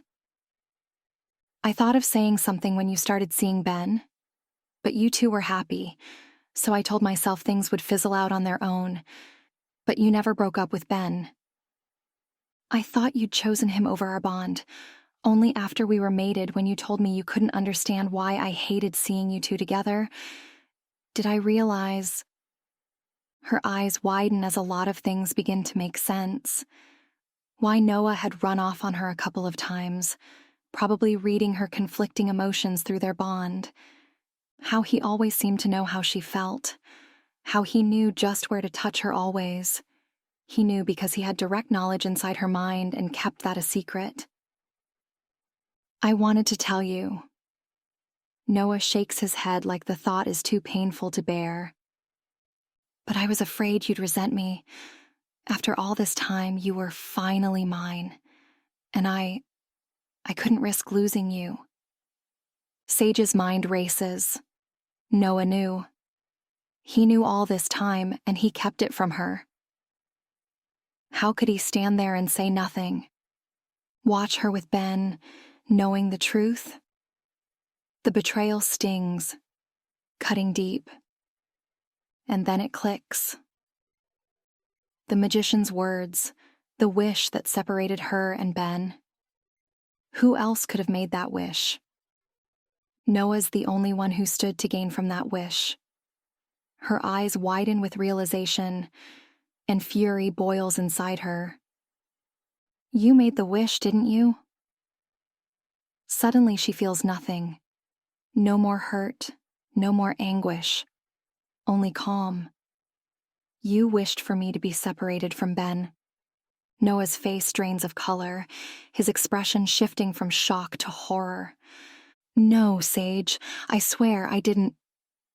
Don't lie to me, she interrupts. You knew about the wish. You didn't tell me. You betrayed both of us, me and Ben. Sage, I didn't make the wish. Noah pleads. I would never do that. You have to believe me. I can't trust you anymore. She cuts him off, stepping back farther. How can I? You've lied about everything, about us, about our bond. Now I'm supposed to believe you? I'll never forgive you for this. Noah's face is filled with anguish, but Sage doesn't wait for a response. She turns and runs, her heart pounding in her chest, her mind spinning. All she knows is that she needs to get away. Away from him, away from everything. The storm of emotions crashes over her, drowning her in pain, betrayal, and fear. She doesn't look back.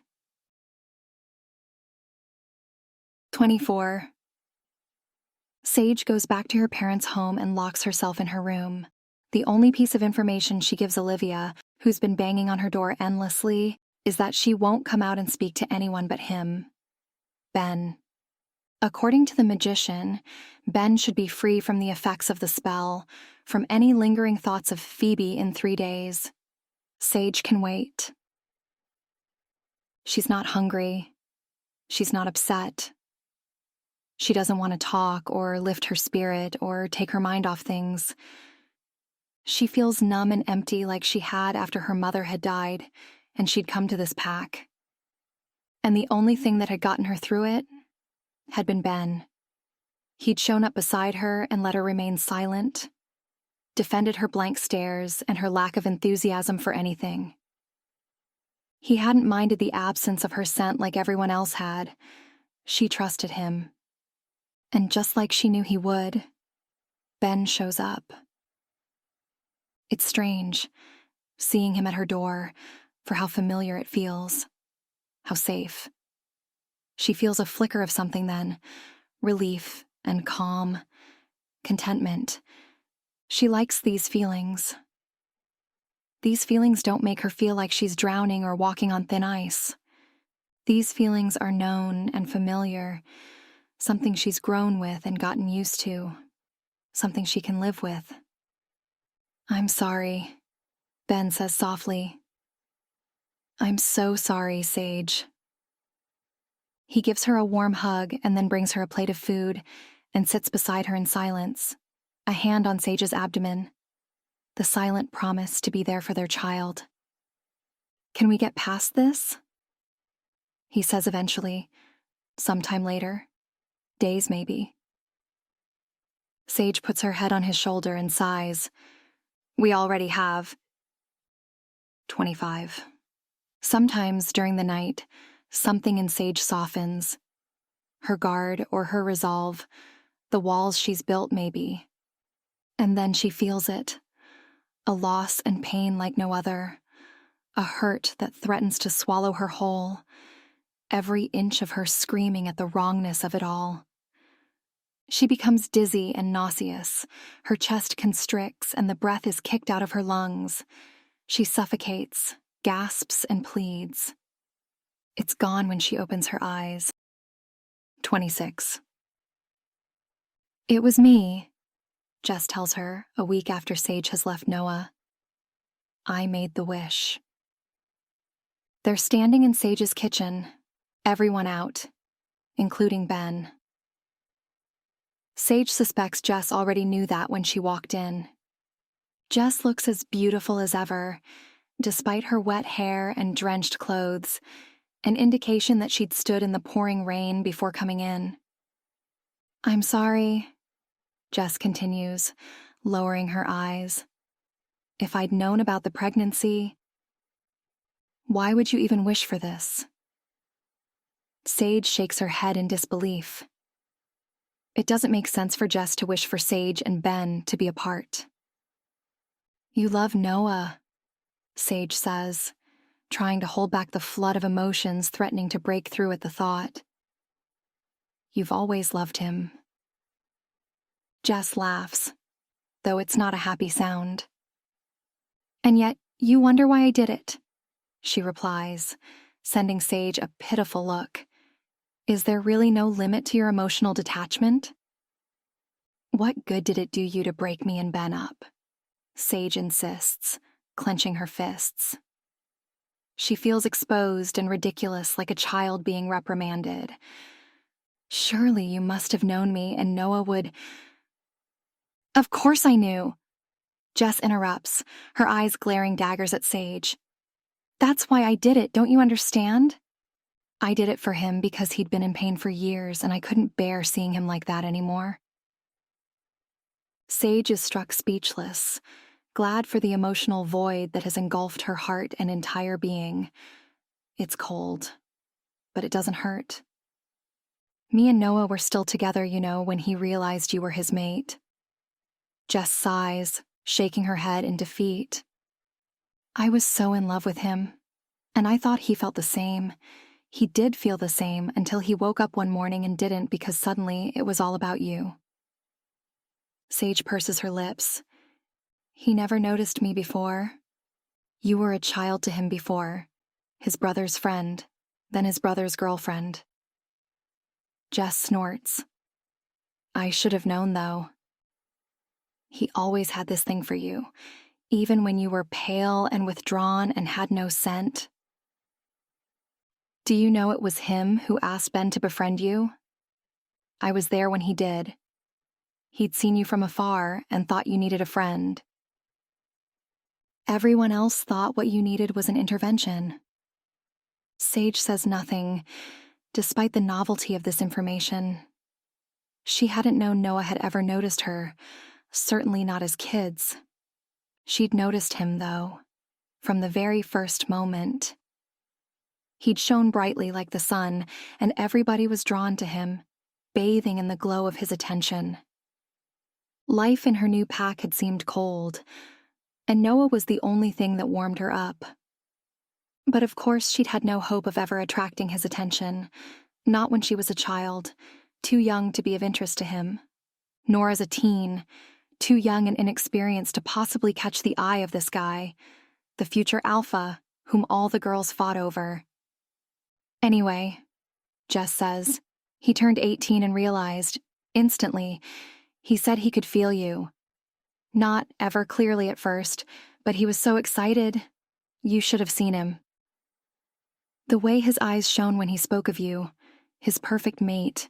He broke things off with me and didn't look at another woman while he waited for you to turn 18.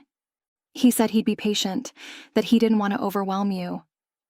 It was difficult, though, especially when you started dating Ben, but I encouraged him to stick to his original plan. I really thought, once you understood Noah could be yours, surely you wouldn't stay with his brother. But then, on the day you turned 18, you showed no sign of understanding the bond, and Noah was devastated. He thought perhaps he was going crazy, that it was all in his head. Enough, Sage snaps, though it comes out as a pitiful rasp, and it doesn't seem like Jess hears it. If she does, she doesn't care. Because Jess cannot possibly begin to understand. She can't understand how it had felt for Sage to turn 18, wanting nothing more than to claim her alpha for her own. A man who not only was her boyfriend's brother, but who was always surrounded by people, when she, Sage, had only Ben. Ben, who wouldn't have even stayed if he'd known how she felt when she looked at Noah. And still, when Noah had wished her happy birthday, when he'd asked her how she felt, when he'd pressed his lips against hers, she'd fled. She'd fled because she'd been terrified, and because she'd felt sorry for Ben. But not even 10 minutes later, she'd returned.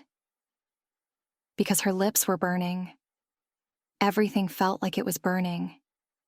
And she couldn't stop thinking about Noah. How she needed him to touch her again. To look at her. She'd found him kissing Jess. And that had been that. That was the night he started drinking, Jess explains, interrupting her thoughts. He was very good at hiding it, though. You really couldn't tell at first. But over the years it got worse. Sometimes I can't manage to shake him awake for hours, and then there are all the hookups he says are fun, but I know he doesn't enjoy. Hell, most of them he can't even remember. The glass in Sage's hand burst into shards, seemingly out of nowhere. The sight of the blood running down her palm lights a satisfied gleam in Jess's eyes. So you do care? She comments, her gaze glued to the dripping blood and Sage's hurt. Who would have thought? Get out of my house, Sage says, turning her back on her.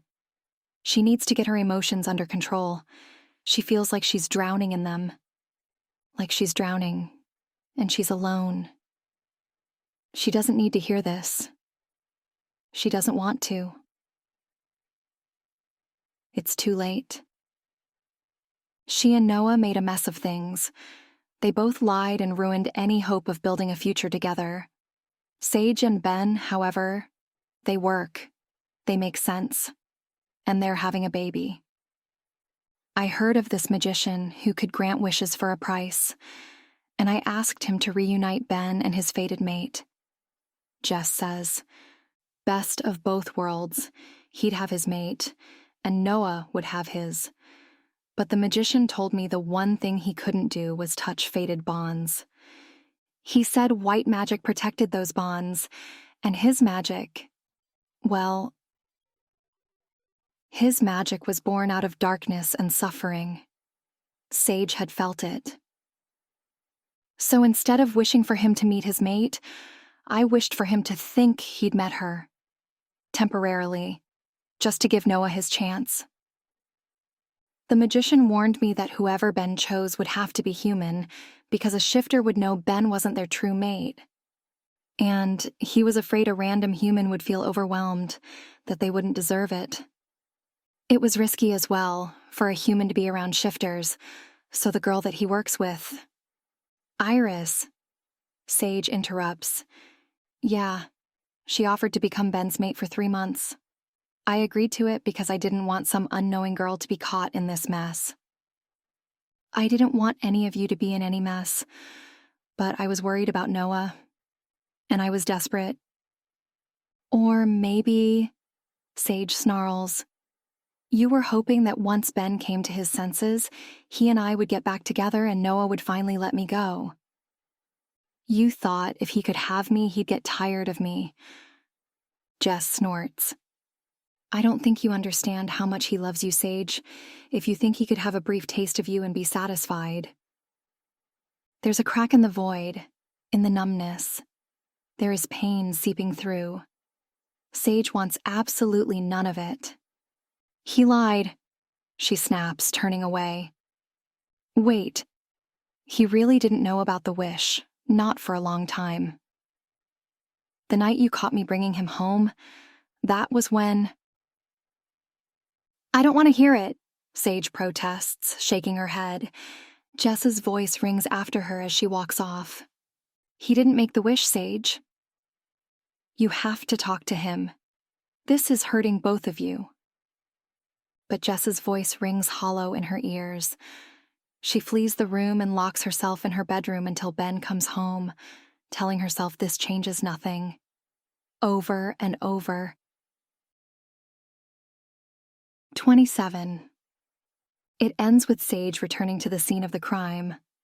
Though when the car rolls to a stop, Sage doesn't know it's about to end. All she feels is the coastal air, tinged with salt, and the faint roar of the ocean making her stomach turn. The sound of the waves crashing against the shore sends shivers through her body. Her Uncle Eric, the alpha of her old pack, the pack she and her father had left after her mother's death, is hosting a party to celebrate a new alliance between him and Noah. Sage had no choice but to attend. She isn't officially Ben's mate yet. She and Noah may not have exchanged mating bites, but there'd still been a ceremony. Before Sage can remarry, their union must be officially dissolved in the eyes of the pack's priest. And that cannot be done without Noah's approval. She sighs, staring at the expanse of the property ahead. In truth, she has no idea what she's doing here. She has no idea where she's meant to be. Just not here. The place holds too many painful memories. It feels like an unnecessary cruelty. But Olivia had insisted, saying that one couldn't run forever, whatever that meant. The moment Sage's feet touch the ground, the familiar scent of the sea fills her senses, and her heart lurches. Her uncle had been looking forward to seeing her. Eric's sprawling property looms ahead, its dock extending out into the vast expanse of water. Sage's mother used to love these docks. Sometimes she'd sit there watching the ocean, losing track of time, and Sage would go down and take her hand and... Her fingers twitch, fighting the urge to grip something for stability. She's barely stepped out of the car, but her body is already on high alert, tension rippling through her. Her gaze flicks to the sky, the clouds thick and heavy, like a storm waiting to unleash its fury.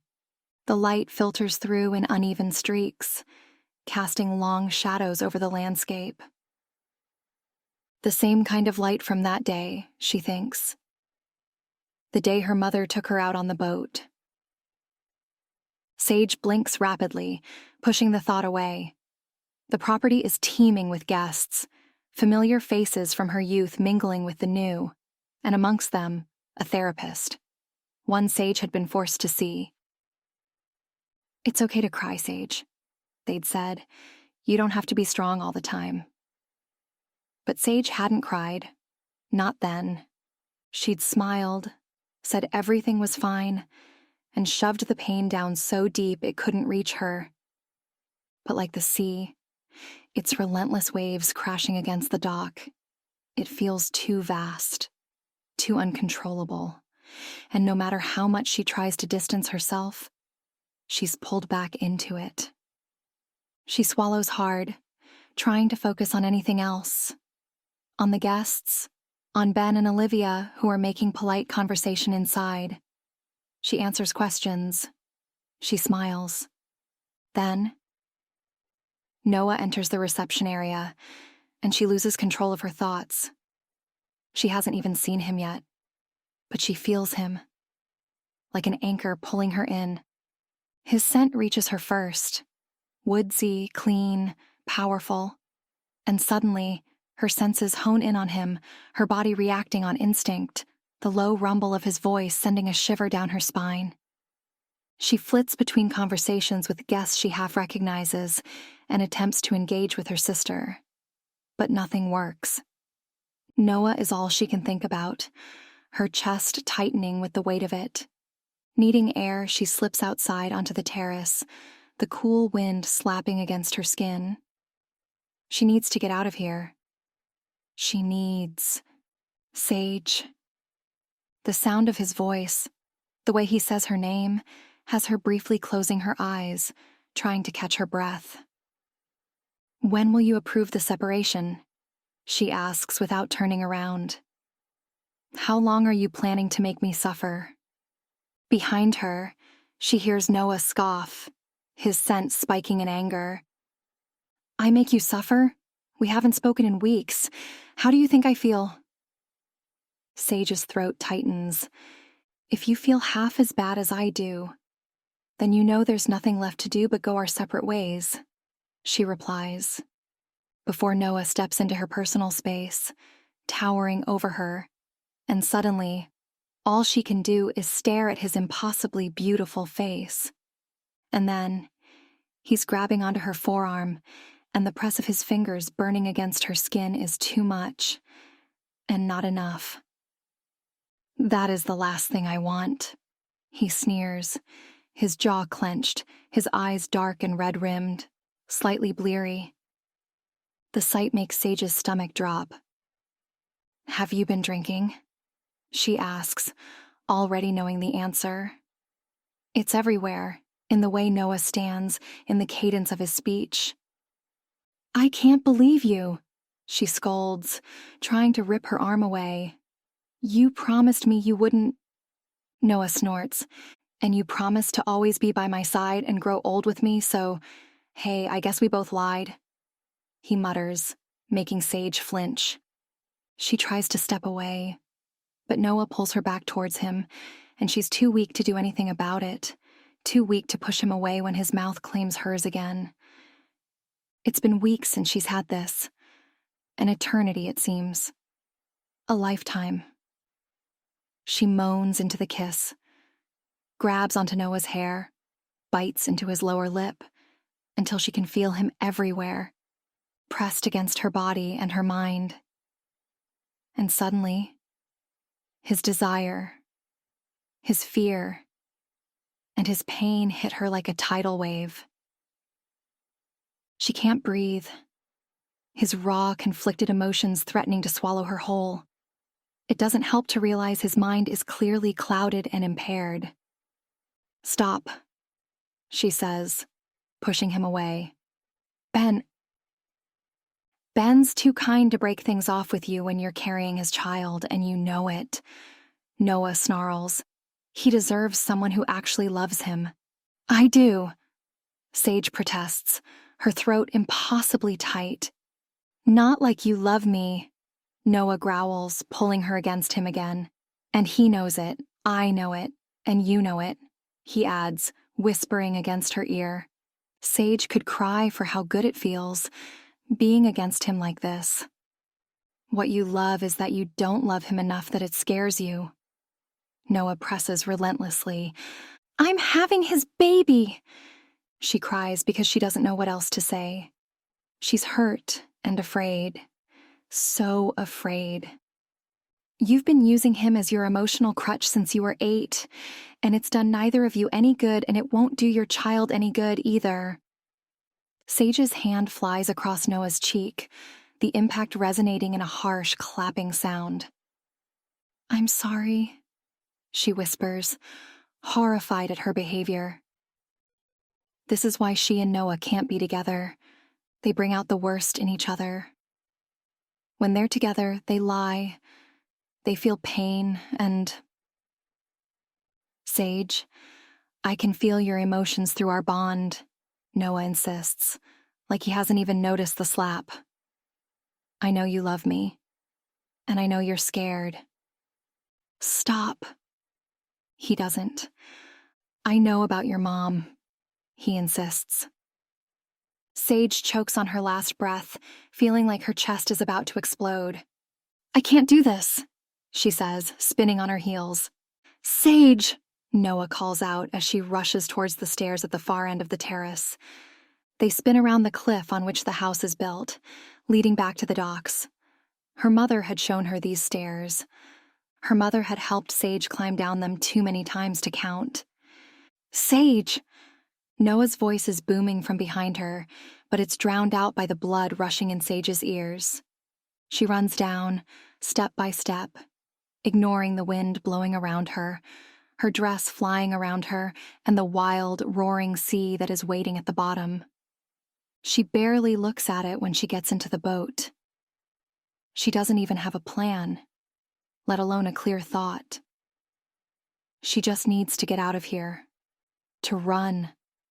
She needs to not be here feeling like this, like her world is in shambles and like her grief is waiting to finally end her. She unties the boat, throws out the rope, and starts rowing.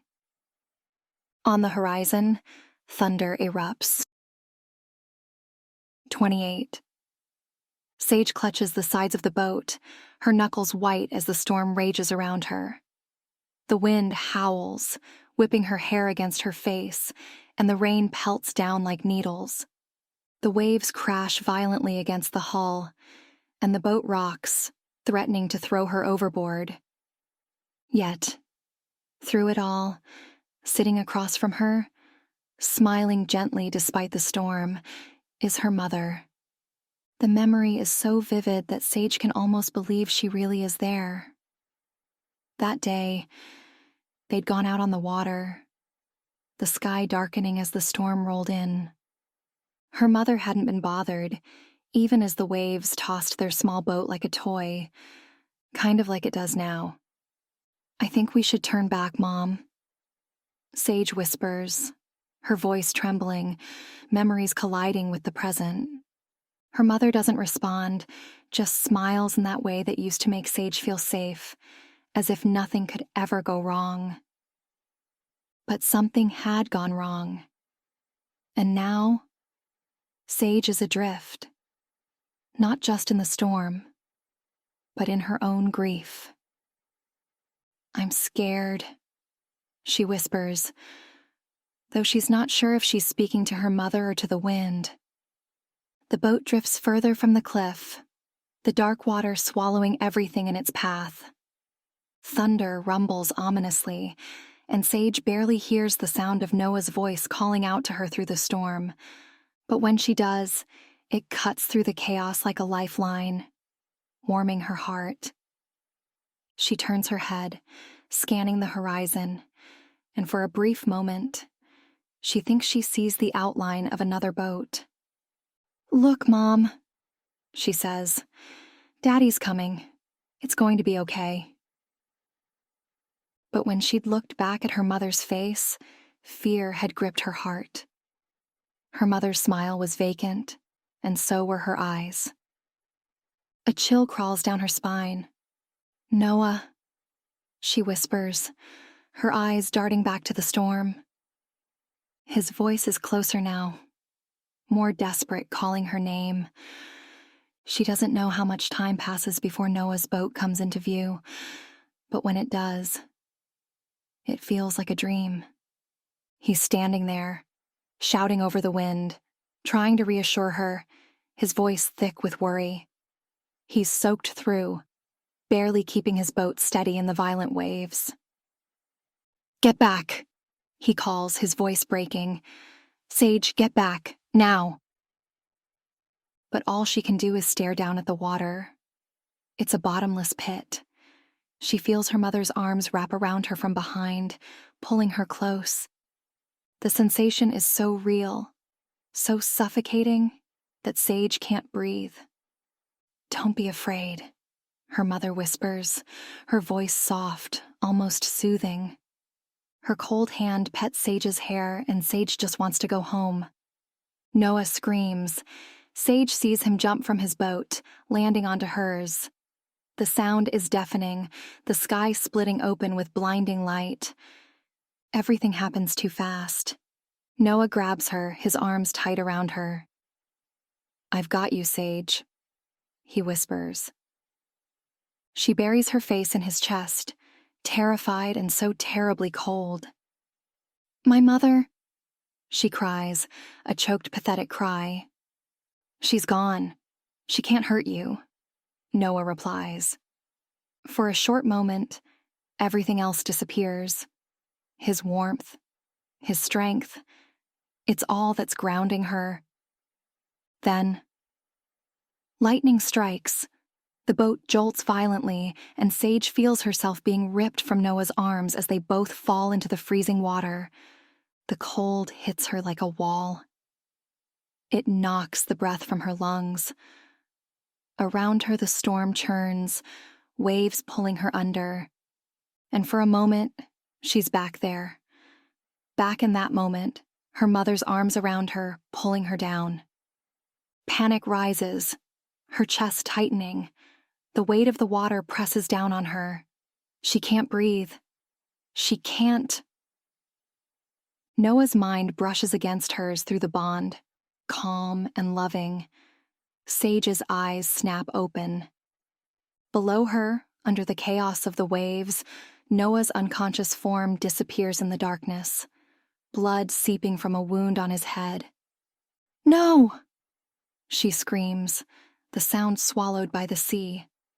He's sinking and she can't reach him. Her father had pulled her out of the water and she'd gasped for air like she does now, as he'd repeated, "You're safe now. You're safe." But Sage hadn't felt safe because below them, underneath their boat, her mother had been drowning, just like Noah is now. But Sage is no longer a little girl, and Noah isn't her mother. Noah doesn't want to leave her. She's felt it. Sage plunges back into the water. The cold bites at her skin, the darkness swallowing her whole, but she doesn't care. She's not afraid anymore. Not for herself. All she can think about is Noah. She closes her eyes and focuses on the bond between them, the faint thread that still connects them, even now. Her arms cut through the water with desperate strokes, her lungs burning. The storm rages above her, the waves pushing her down. But she doesn't stop. Finally, her hand brushes against something solid. She grabs hold of Noah, puts all her strength into swimming the two of them up. His body is limp in her arms, his head lolling to the side when they erupt from the water. But she holds on with everything she has. The storm is relentless. But Sage is stronger. She has to be. She gets them both onto the boat, her hands shaking as she lays Noah on the deck.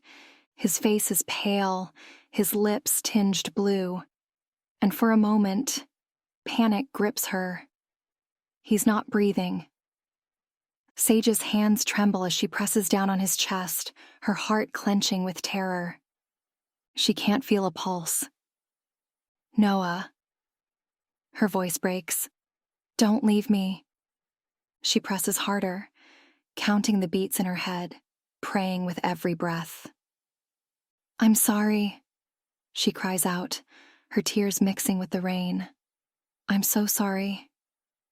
He looks pale. So pale and still, and it's all her fault. "Everyone thinks Mom's death was an accident, Noah," she murmurs, pressing her hands into his chest again and again. But I knew the truth. She'd been in pain for years.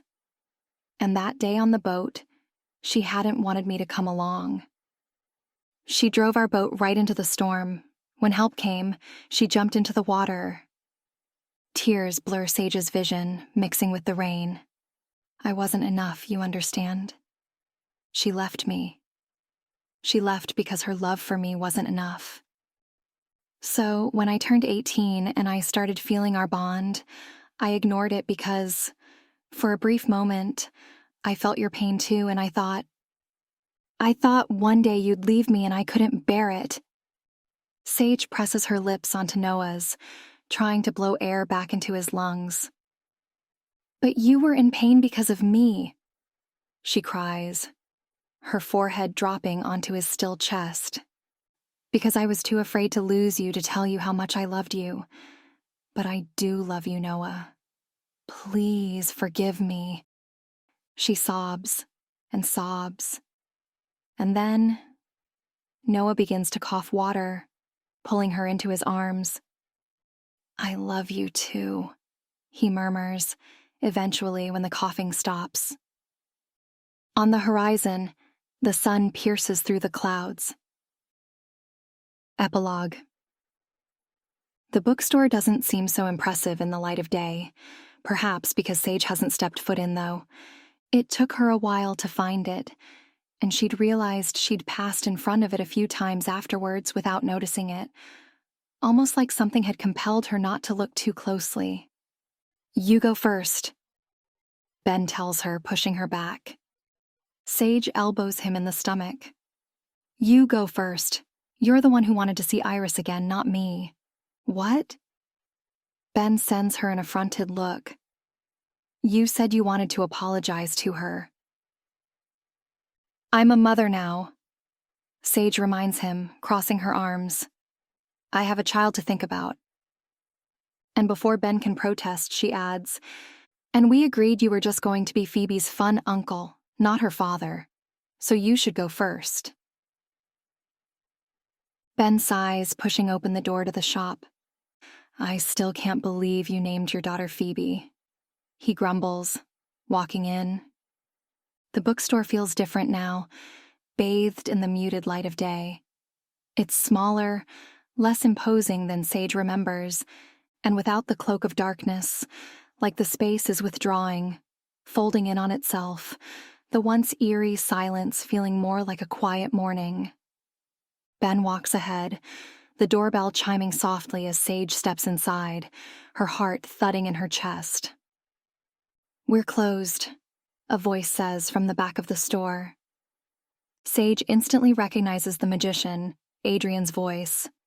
"Your door was open," she argues with less bravado than she'd have liked. Receiving no answer, she clears her throat and adds, "Is Iris around?" There's a beat of silence, and the tall, lean figure of the magician appears, dragging his feet through the back door. His copper hair is even messier than Sage remembers, and his face, if possible, more taunt than it had already been. He's carrying a bottle in his hand, what's left of its liquid sloshing around pitifully.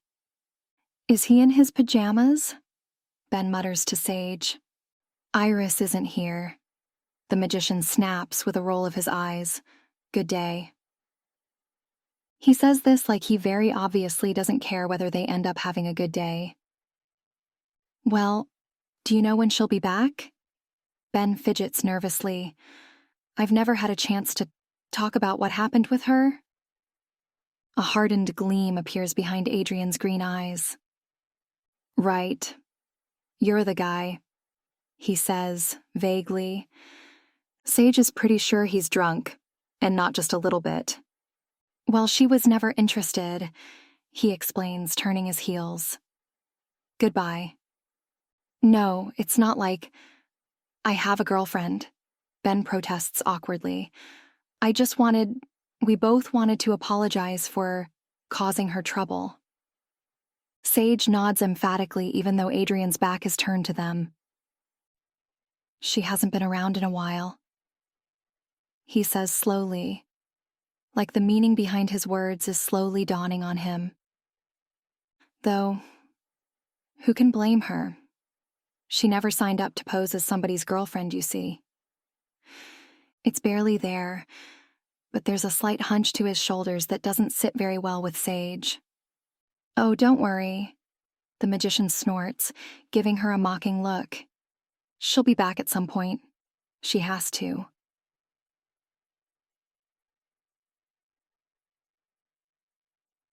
"You seem awfully confident for a guy who day drinks in his PJs," Ben retorts, annoyed. Sage elbows him in the stomach again. "She'll come back because she's tied to me." The magician sneers. Her father wished for it before he passed, so it's not like she has a choice.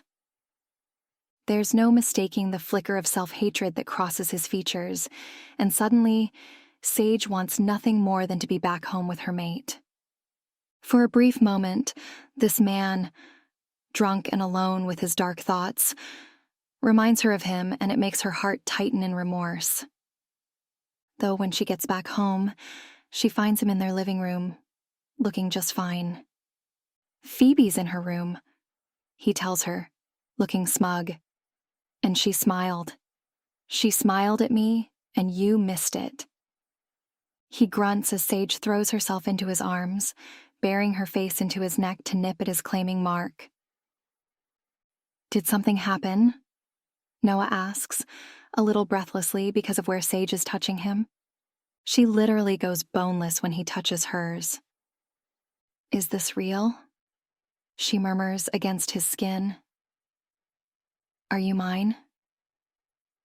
Noah's arms tighten around her, and she feels him smile against the crown of her head. Yes, he says, a loud and confident yes. Thank you for watching. You'll find links to more stories from this same series on your screen. Also, if you enjoyed listening, please consider helping this author pay her rent by giving this video a like or comment. It really helps a lot.